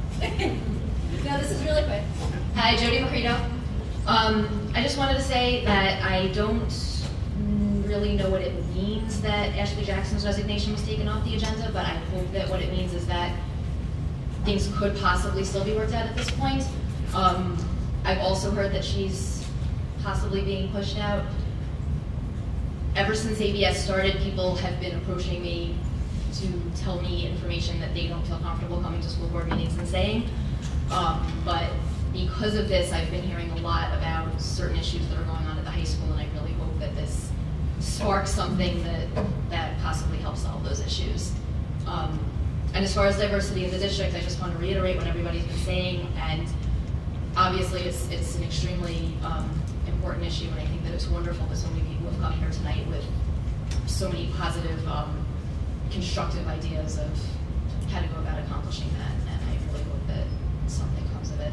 And I also want to say that there are just really awesome things going on in the district right now, and I'm really excited about Peter Pan, and I'm fortunate that I happen to have a third grader right now, and the whole third grade thing on the Saturday showing and the long jump was ridiculous, and good things. That's it. Thank you.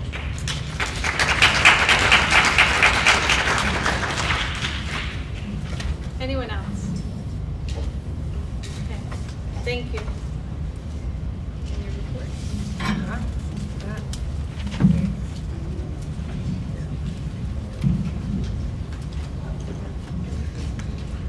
So I have just a couple quick comments. On the agenda tonight, you will see a revised school calendar. And this is probably the first time in 3 years that we've made the change for this reason, but we do have 2 give back snow days. So on the calendar, we are giving back as a snow day Monday, March 28th, which is the Monday after Easter break, and Friday, April 22nd. We will be getting the notifications out. It will be on the website. We will send a robocall to remind parents. But the board will have to adopt the revised budget first this evening, so we're going to go forward with that. I just want to give you a brief update. We did receive a final resolution on the testing that was done at Sargent Elementary School. We met with the Department of Health representative, and she is drawing up the final report. The good news is that nothing was found in that building, so we are relieved about that, but there will be more information to follow once I get the final report. I will share that with people. And lastly, I just want to thank all of the winter athletes that came out tonight. It's really nice to start off a board meeting in a positive way, and I think it's great for us to see that. And I also want to thank Henry Sabelli for his facilities and operations budget. Again, I mentioned that Cecilia Dancero-Rumley will be doing the special education budget, and I will be going on a little bit more in depth about staffing and coming up to the final budget. So that will be in the next couple weeks. Thank you. Yes, we will still have a board meeting. That's important, yes. We have a scheduled meeting on March 28th, so we will still have a meeting, although we won't have school. Okay, do we have any board comments tonight? I have our chairperson, Ms. Gallo, is not here this evening, but I have an update from our policy committee meeting. On the agenda tonight, the policy committee is asking the board to approve the first read of only one policy, which is for homeschooled students, policy number 1741. The policy committee reviewed this policy previously with recommended changes to allow homeschooled students to participate in extracurricular activities, not interscholastic sports, and to borrow materials from the district when available. When this policy was brought to the board, it was sent back to the policy committee due to concerns about the impact of the changes on budget and on current students in our district. The committee spent time discussing these concerns at our meeting. We voted, but were unable to come to a majority, so the policy is being recommended to the board, keeping the previous policy language. The policy will not allow students who are homeschooled to participate in extracurricular activities or to borrow materials from the district. Our committee will soon be reviewing the policy on parent engagement, specifically as it relates to Title I schools. In our district, all of our schools receive Title I funding except Glenham and Beacon High School. This policy will be reviewed and updated with input from parents. After discussion, the policy committee agreed that all parents should be invited to participate, not only those with students at Title I schools. The policy committee recommends that a forum be held to allow for meaningful input from parents through small group discussions. In addition, the committee would like to ensure all parents are welcome, so letters will be sent out in English and Spanish. In addition, we will have paper questionnaires for those who may not be able to attend a forum. More information to come on this will be available at our next meeting. Finally, our committee tabled discussion on the policy of building use and several others. Initially, we planned to meet every other month. Due due to the great number of policies we need to review, we ask for an additional meeting to be scheduled in March, and this has been tentatively set for Thursday, March 31st at the district office. So I do have another comment separate from our policy committee meeting regarding the issue of hiring minorities in the district. And I guess I just would like to make a comment in regards to the HR director position, because I was hoping that this position, as we move forward, I know it's been difficult to find someone for this position, but as we move forward, I'm hoping that this position is going to allow for that person to concentrate more in those areas of efforts. I'd also like to see possibly like our district hold its own job fair, if I can make a suggestion. Highlighting Beacon, I don't think it's beyond what we need to do to bring, people of interest into our community. It's not for me to plan, but it's just an idea and thought that I had in discussing this. I'd like to thank all the athletes. I think it's wonderful. And that's all I have.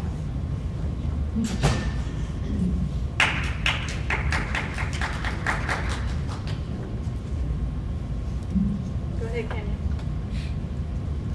So first off, I just want to say that I am more than overwhelmed today with the amount of student achievements that were in this room this evening. I find that the students have a great level of resiliency to rise above everything. In the last 6 months, we've experienced a lot of discourse, and my worry was that the high school, with the students having a lot of understanding, they would be impacted the most. And I have to say that seeing these students not only achieve in their schoolworks, but also excel in sports have just made my heart very, very happy. I find that the coaches and the support teams that are there for these students really show what Beacon really is and how well we can do even in a crisis situation. So I'm really pleased. I say kudos to all of the athletes. I love the fact that they become family on the bus. I think that that's important. And I think these students are teaching us adults some real life lessons. So if we pay attention, we might catch the message. I just want to say thank you to Mr. Buggs for his letter that he placed in the Beacon Free Press.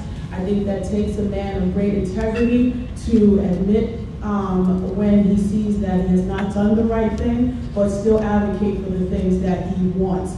He is a pillar all on his own, so he needs no support systems to communicate what he wants, and I continue to commend him for his efforts.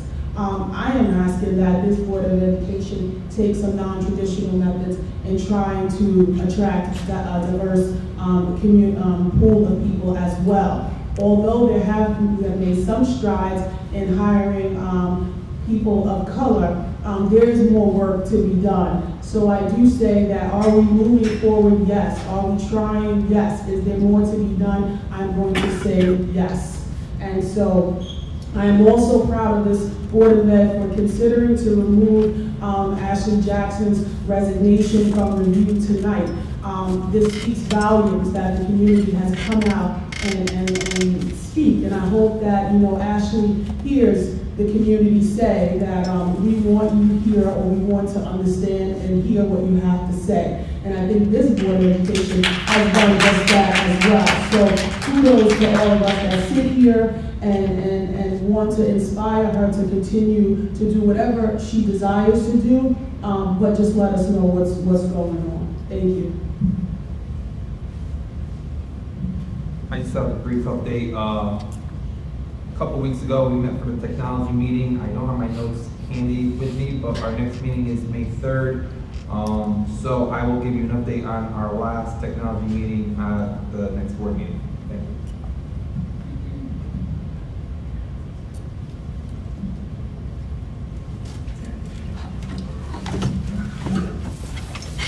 first thing I want to do is remind everybody we have a real opportunity to meet one of the regents of New York. For those of you who aren't familiar with the regents, there's 17 regents. They're elected by the state legislature to 5-year terms. 13 of them are elected to represent certain areas of the state, and there's 4 at large. The regent for our area is Dr. Judith Johnson, and there's going to be a meeting with her April 7th at 7 p.m. at Arlington High School. The regents are responsible for the supervision of all public schools in New York State. That's so Beacon, of course, being one of those. And it's not just the elementary, middle school, and high schools. It's also the state colleges that they're responsible for. So, you know, if you're concerned about public education or what direction that public education in New York State is going, this is an opportunity to come listen to the regent talk. We're also collecting questions. I'll give you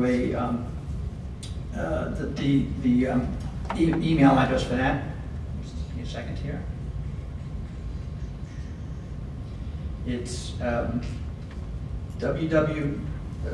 it's Dutchess Schools, schools plural, @gmail.com. Dutchess County School Board Association is putting on this presentation. It is open to the public, so you can come as well. But if you can't make it and you just want to have a question that she can answer, that's good as well. So like I said, if you are concerned about the state of public education in New York State, this is a golden opportunity. It's not very often you get to meet with somebody of this caliber. Dr. Judith Johnson is our representative. Unlike a lot of the regions, she actually has a background in education. It's not, you would think it might be a qualification for the job. It typically is not. Dr. Johnson was the former superintendent of Peekskill. She was the first woman and first African-American superintendent of that district. So she's well tuned into education, and having been down in the trenches with all of the teachers and administrators. So she's a really good person to talk to. So I encourage everybody to come out on April 7th. Regarding public comment, maybe one thing the board could look at is changing it so that instead of 3 minutes per speaker, it's 4 minutes per speaker. I mean, we give an hour for public comment, so of course if every single person took 4 minutes, it would mean less people, but typically we get through it all with time to spare. You know, listening over the last couple of weeks, there are sometimes speakers that have a hard time, you know, getting their topics covered within 3 minutes, and I hate cutting them off, but I mean, we have to, and we have a policy, and we have to treat everybody the same. So my preference would be if we could think 3.5, 4 minutes per person, so that I think that would give most people more than enough time to finish their comments. And finally, with regards to the Reverend's invitation for board members, I myself would be happy to attend a meeting for the public. Perhaps the board could look at forming an ad hoc committee to meet with them. I mean, you know, I understand that the entire board, it's we don't want to have it as an official meeting, but it's certainly having an ad hoc committee that meets with them would be appropriate. So it's something else to consider as well.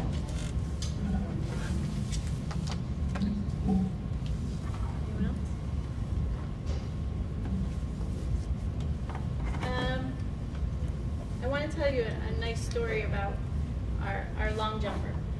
So I read many articles regarding our track team. Track is a sport that I've always been incredibly interested in.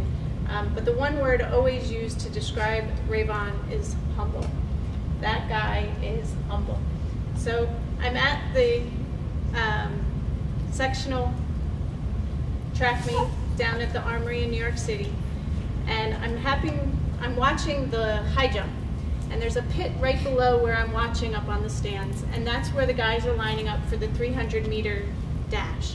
And I see Rayvon is in that crowd. You can't miss him with that blonde hair, right? So I see him down there, and all of a sudden, over the speakers, on his triple jump just prior to that, he had become the national champion. So his jump in the triple jump, just, I don't know, maybe 30 minutes prior, had qualified him as the current national leader in the triple jump.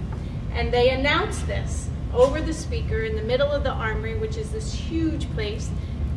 And you would think, and I'm watching him there, and he's just strolling along, taking off his shoes. There was no looking for a high five from a friend. There was no, yep, that's me. There was no fanfare. He was just this humble guy who had done this amazing feat, and he was going about his business. And when I ask, you know, I attend these track meets because I have a child on the track team, of course, but when I ask my son to describe Rayvon to me, you know, what kind of teammate is he? What kind of guy is he? And he says, Mom, he's a quiet guy, but he's really into the details. He's really into the data. He wants the team to win. He keeps track of everybody's scores, and he's the best teammate you can have because he knows, you know, just how to make the team a winner, not him a winner. And the world could all learn from a guy like Rayvon Gray. I'd like to use my board comments to ask everyone to please stand for a moment and to take a moment of silence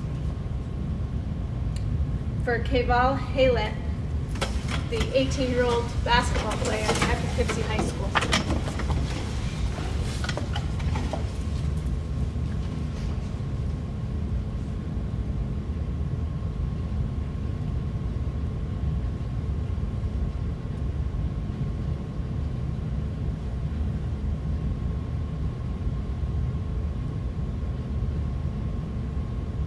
Thank you.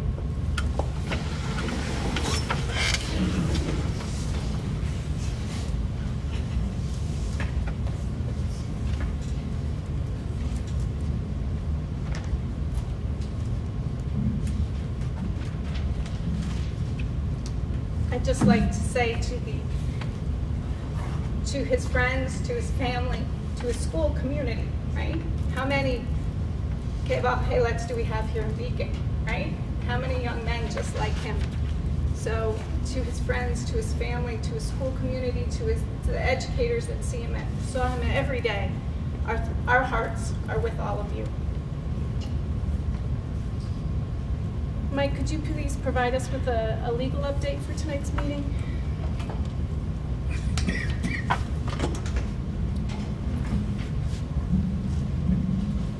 There's only one thing tonight that I wanted to speak to, and that was Mr. Stark's comments concerning the appointment that was made at probably the last meeting of a relative of a board member.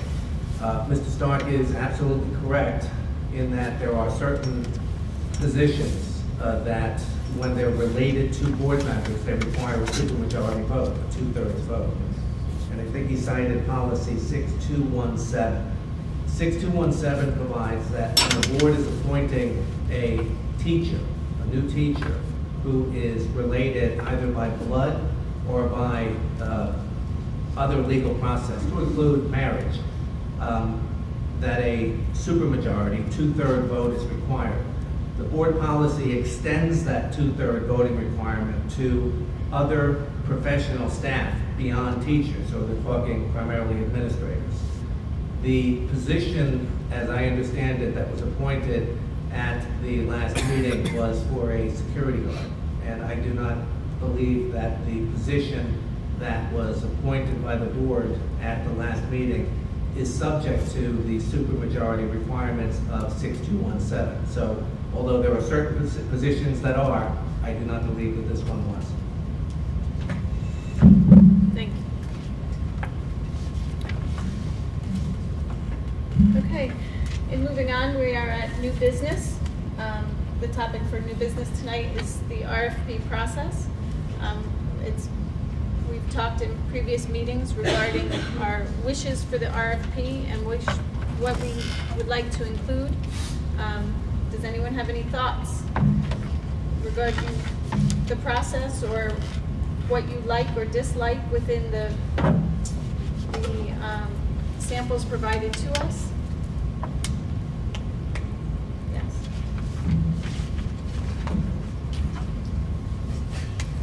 Di? Yes, I just ran out of battery juice. I don't know why, because it's plugged in, but maybe it's not on that top. It's gonna make it a little hard for me to talk. Well, I can talk in general terms with that, Mike. Okay. So there were 4 proposals, one from Lexington, Massachusetts, I believe it was, which was an extremely detailed proposal. There was 2 that were similar in nature, that was for Beacon and Newburgh, and then there was one from, thank you, Maplewood, I believe New Jersey, which was sort of in between. I kind of liked at least sections of the Maplewood one. It went into a little bit more detail than the one that we used in the past for Beacon. Specifically, the areas I liked had to do with the services. I mean, there's a lot of beginning stuff there, just describing the district and everything, which I wasn't really as concerned about. But I think the section in there, sections A, B, and C. Let's see if I got it. Okay, yes, that's quicker. Under C, purpose request for proposal, I thought was the most important part of it, and I liked the detail. It was more detail than the Beacon and Newburgh ones had, and I think the detail is good in terms of letting the firms who will be doing the responding to the RFP and will be conducting the search, let them know what our expectations are, so that when they respond to us and they're meeting our request as much detail as possible. And of course, since they're going to be also giving us an idea of what it's going to cost, the more accurate we are in what we ask for, the more we can expect that we can hold them to those costs. I like that section C of the Maplewood one. I'm not sure we need to go with some of the requirements. For example, they ask for from a minimum of 5 public schools that they work with up to 5 public schools. We can go less than that. We can go more than that. But that was what they asked for, is that they wanted a demonstration that they had conducted at least 5 superintendent searches. I think that's important to have a firm that demonstrates that they've done this in the past. I know in past history we have gotten proposals from people who've never done it before, and so it's like, do we want to even look at proposals from people who've never done it before? Do we want to go with a firm who has demonstrated some sort of track record in terms of doing superintendent searches? I prefer someone with a track record. They also asked for letters of recommendation, which I think is good, because we want to follow up and before we decide on the search firm and find out how happy some of these districts are with the searches. I think that's a valuable thing. And I think their proposed search plan was good. It was similar to the one that we had with Beacon, but I think it went into more detail. I thought that was a good approach that they used for that. So that was my first cut on it. Was at least take that section, section C, which is the purpose of request for proposal, A through C, at least where I thought with the salient parts, and sort of meld that with the other parts from the Beacon one. So that's my 2 cents. Sure, go ahead. Okay, I agree with a lot of what you said. I like, I guess, a combination of the Massachusetts, New Jersey one. Some of the highlights were the focus groups, which I know we have done in the past, but the focus groups of the community, meeting with the community members first, to find out like the type of superintendent that we want. I think it was a Massachusetts one that said like maybe up to 8. I don't know if we need up to 8 groups, meetings, like forum groups, but I'd like to see some forums, and I think that's where we would get a lot of our initial information. I also liked from the, I believe it's on the New Jersey one, the facilitating the visits. Once we do have finalists in the community, that person walks around with those candidates rather than members of the Board of Education. That they're taking it through into its entirety. And with the interview part of the candidates, I know the board, obviously does their interview, but whatever focus groups do the interviews with the candidates, I would like to have us at least sit down with a representative from the focus group and whoever's, whatever RFP, that person who's kind of doing everything in the entirety, but just so we can get their respective input as to the candidates before an ultimate decision is made. And I think it would be important to have a representative from the focus groups sit down with us as a whole, as a and kind of give us their opinions when they have met with each candidate as well. So it's not, so we're hearing it from someone from the group rather than the information coming to us in a roundabout way. I think that would be important.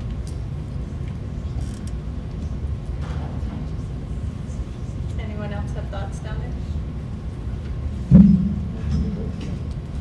Yeah, so after reviewing the four, I thought that the Beacon and Newburgh one were kind of broad and non-specific, but covered all criteria, so I wasn't in favor of those. Looking at the Lexington one, I thought it was very detailed, and I think that we could take many aspects of this and apply it to what we're looking for. I liked on their page 7-ish, where they come up with the scope of the work and overview, and they give what the mission is, and then what they're going, what the criteria is that for the candidate that they're looking for. They break it down into several sections, and then what their search process and management will be. Then they give a timeline, the communication that will take place, then the recruitment process, then the document development and the candidate recruitment, the minimum, and then they give, I think we should actually add a maximum as well. They go into the candidate screening, the selection process. The only thing that I don't see in here that I would add to it is coming up with a vision of what we want for a district, and I didn't see that in this section. I don't have the whole document in front of me, and I didn't memorize it, but I would say add something about a vision of what we want our leadership to be. I think it was in here somewhere, I can't find it. That's one line. So the more specific we are, I think the better direction we'll be able to give to RFP as to what we want to go. Where it's broader, there's more mistake for them to leave interpretation, and they're not Beacon. So I think the more specific we could be, the better it would be.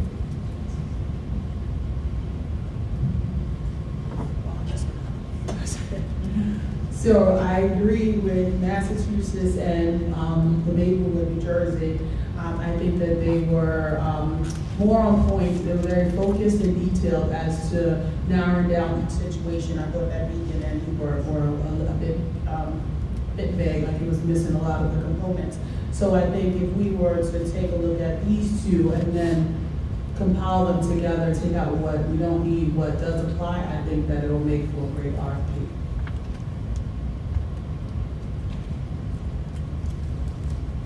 Any thoughts down there? Yeah, I agree with what's been said about the New Jersey plan and some of the pieces of the Massachusetts plan. I also like what Bill said about having some kind of minimum where they need to have done X number of searches with X number of recommendation letters. So just echo some of the same things from that end.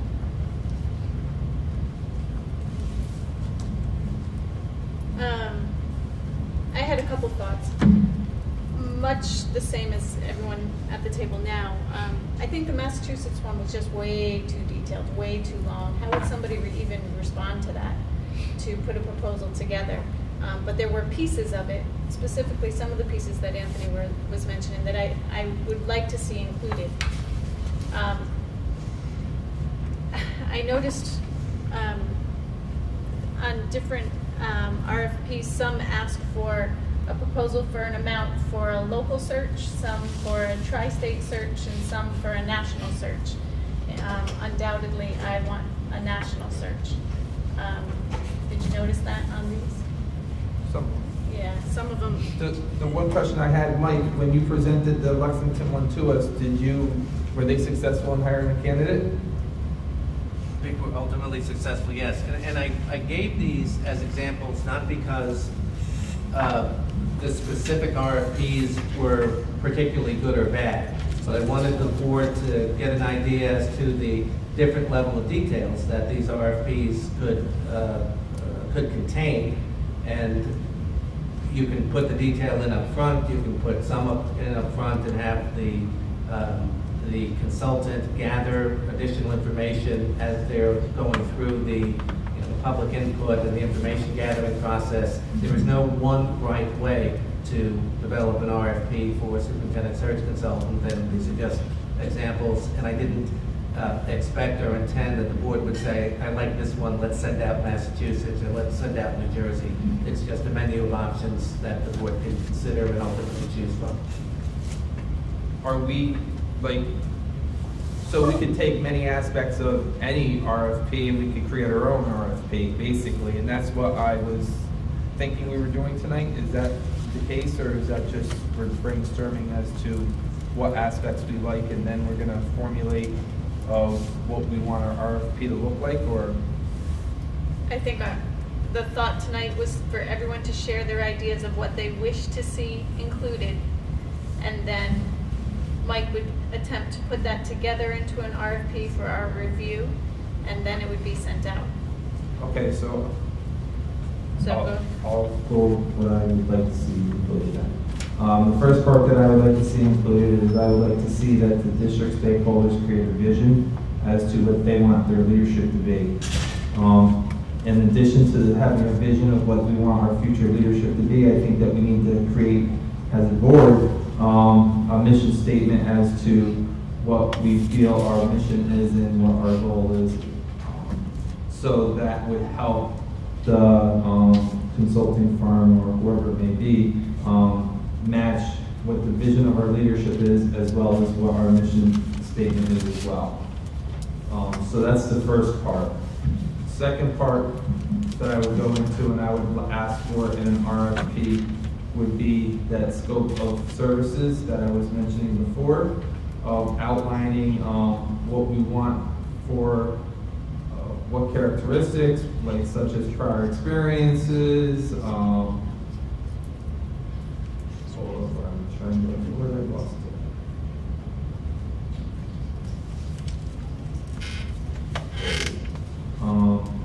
What best practices, maybe having them develop a plan of what we want them to submit for, what we want applicants to submit, such as what is their plan, what do they know about Beacon, where do they think it needs to be improved, come into just looking at the data and then submitting the plan. And then go into a whole development as to how we're going to select candidates, and then the search process, and how we're going to communicate and have this be as transparent as possible with the community and all stakeholders.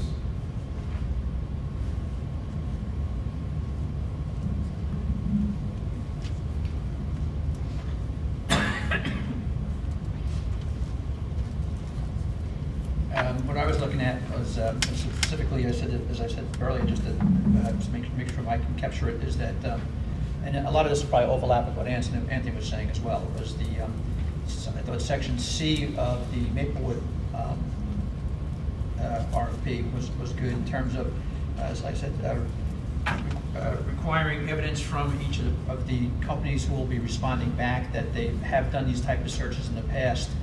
Give us examples of some of those searches. Letters of recommendation from those school districts, and as well as names and contact information, so we can contact them and find out ourselves. And then their proposed search plan I thought was pretty good too, which was C, which was basically they need to tell us how they propose to communicate and work with us, how they will identify the candidates, what kind of experience they have in effective community engagement in terms of collecting information from the public, develop the qualifications and evaluation criteria, and providing meaningful ways to generate and receive public input to the evaluation. I like that section. How you collect information from stakeholders to develop the qualifications and evaluation criteria. What do they see as the challenges that we're going to have, and how they would address them. What do they believe a reasonable timeline is? Because that, of course, we're all interested in that as well. And in what information and staffing needs you need from us, the school district, to assist them as well. And those were all part of the Maplewood, and I thought they were pretty good.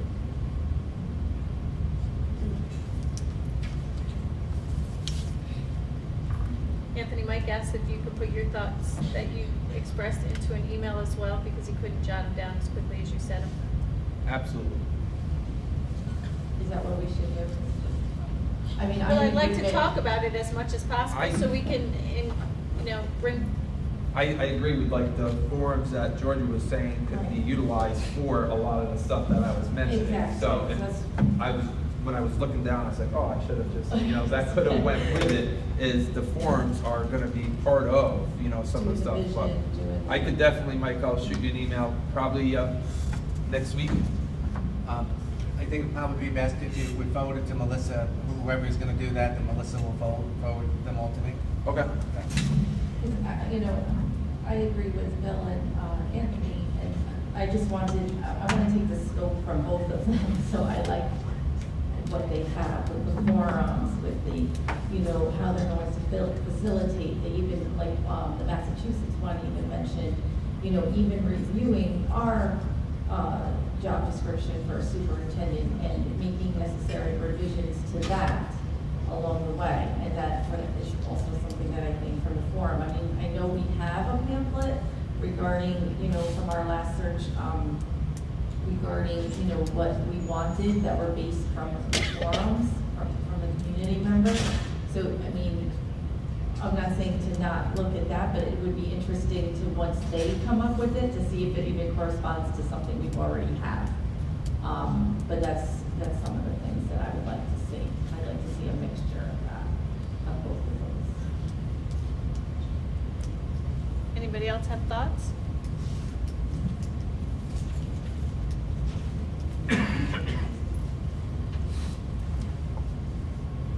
Okay, well, we'll go ahead. The other thing I was going to say, do you think that it would be possible to get some sort of rough draft before the next meeting so that we can review it and then make any final changes at the next meeting?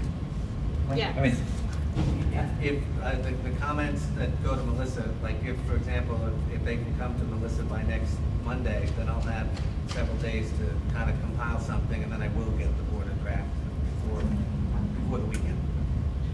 I mean, and even if there's enough time, if we review them and we can give comments back to Mike, I mean, you may not have to try and make further changes, but at least get a feel for how close the draft is versus, As soon as I get the comments, I'll turn them around and incorporate them into a draft. Okay. So the sooner the comments come to me, the sooner I can get them to Mike. So no later than Monday, right? Yeah. That's good to have a deadline. Okay. Anyone else have anything they'd like to talk about regarding the new business? Well, I just wanted the board to consider, from my understanding, you don't always have to go through OLAS. There are different ways to hire employees, and so I have been searching that out. If anybody else has information on how to do that, then I would like us to take a look at that. So it doesn't necessarily have to go through OLAS all the time, as I was told. You don't have to go through OLAS. There are other ways to hire in the community, and sometimes it can be specific to an area or a need that the district may have. So I don't know what people think of that, but that's my comment. That's my request.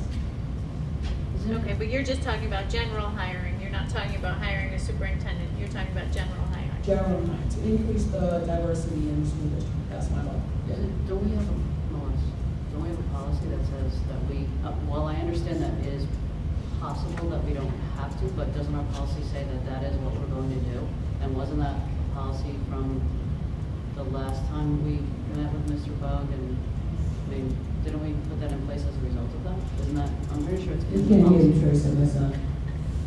What she's saying is that from our meetings of years ago when we had this topic of increasing diversity, but also in just putting together our hiring policy, we talked about that applicants needed to come through OLAS. Once it was available to us, because for a long time it wasn't, but once it was available to us, we wanted to use it. One of the reasonings behind using OLAS is the filtering function. And I think we lose a lot of, my personal opinion, is that we lose a lot of candidates, a lot of, could be great candidates, based on the filtering process.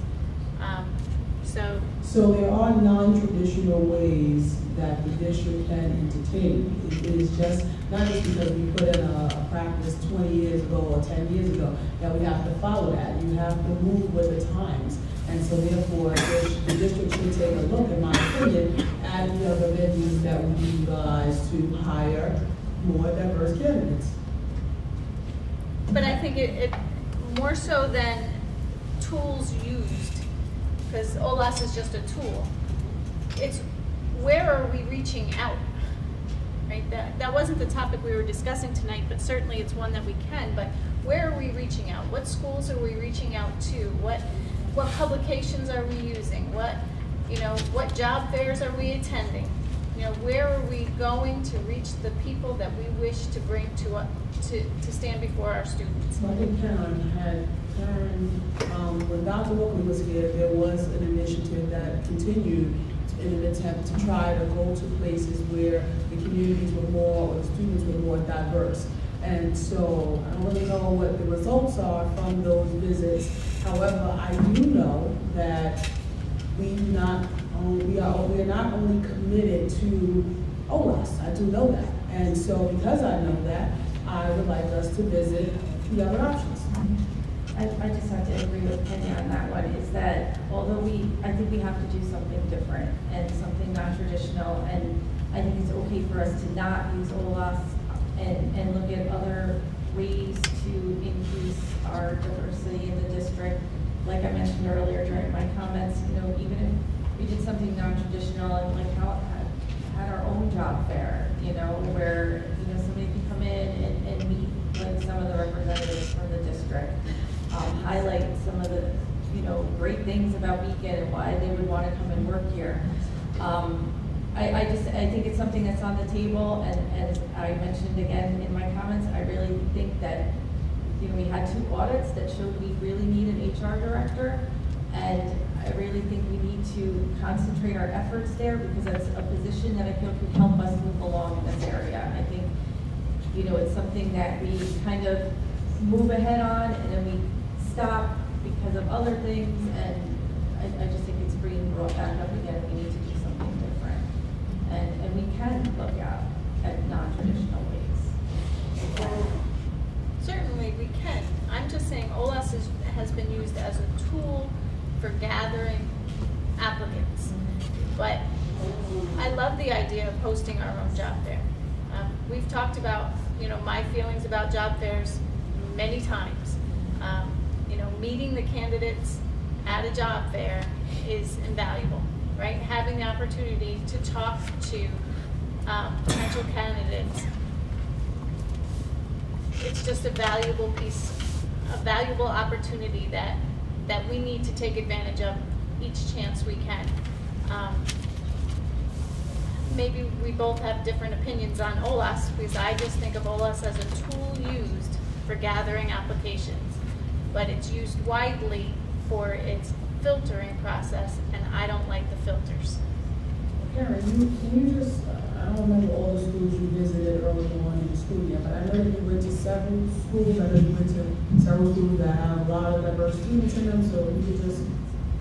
We were looking at the possibility of doing that. Kenya, we are participating in the New Paltz job fair. We did that last year, and we're doing that again this year. We are members of the New York State Association for School Personnel Administrators, and that's an organization where we can put out information on positions that are available, and we get feedback and find possible hits on those. We have been continuing to use OLAS.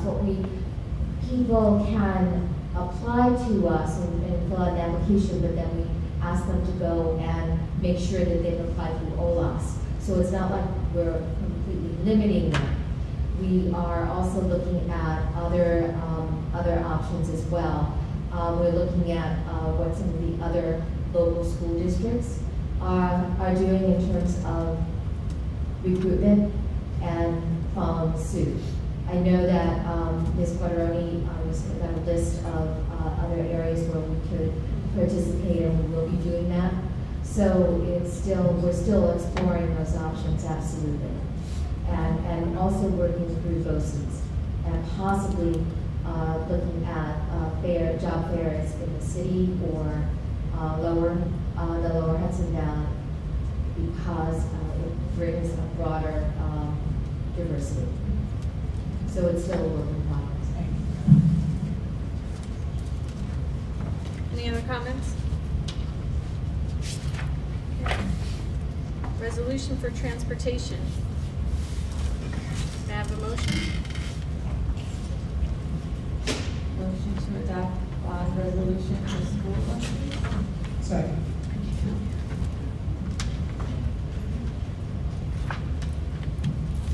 That requires a roll call.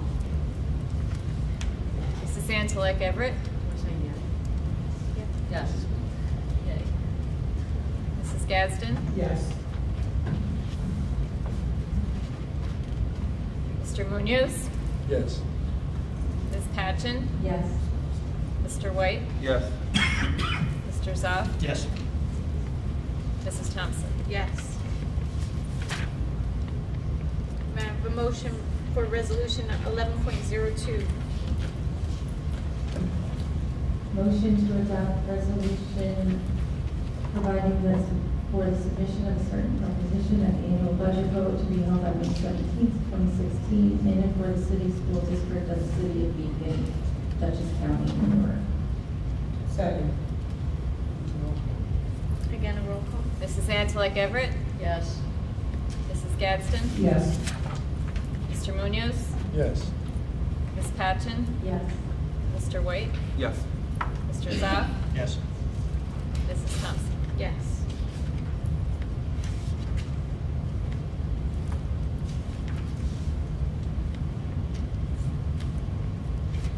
Okay, may I have a motion for consent agenda? Motion to approve consent agenda items 12.2 through 12.13. Second. Comments or questions? All those in favor? Aye. Opposed? Motion carried. May I have a motion to adjourn the meeting? Motion to adjourn the meeting. Second. Comments or questions? All those in favor? Aye. Opposed? Motion carried. Thank you all for coming out.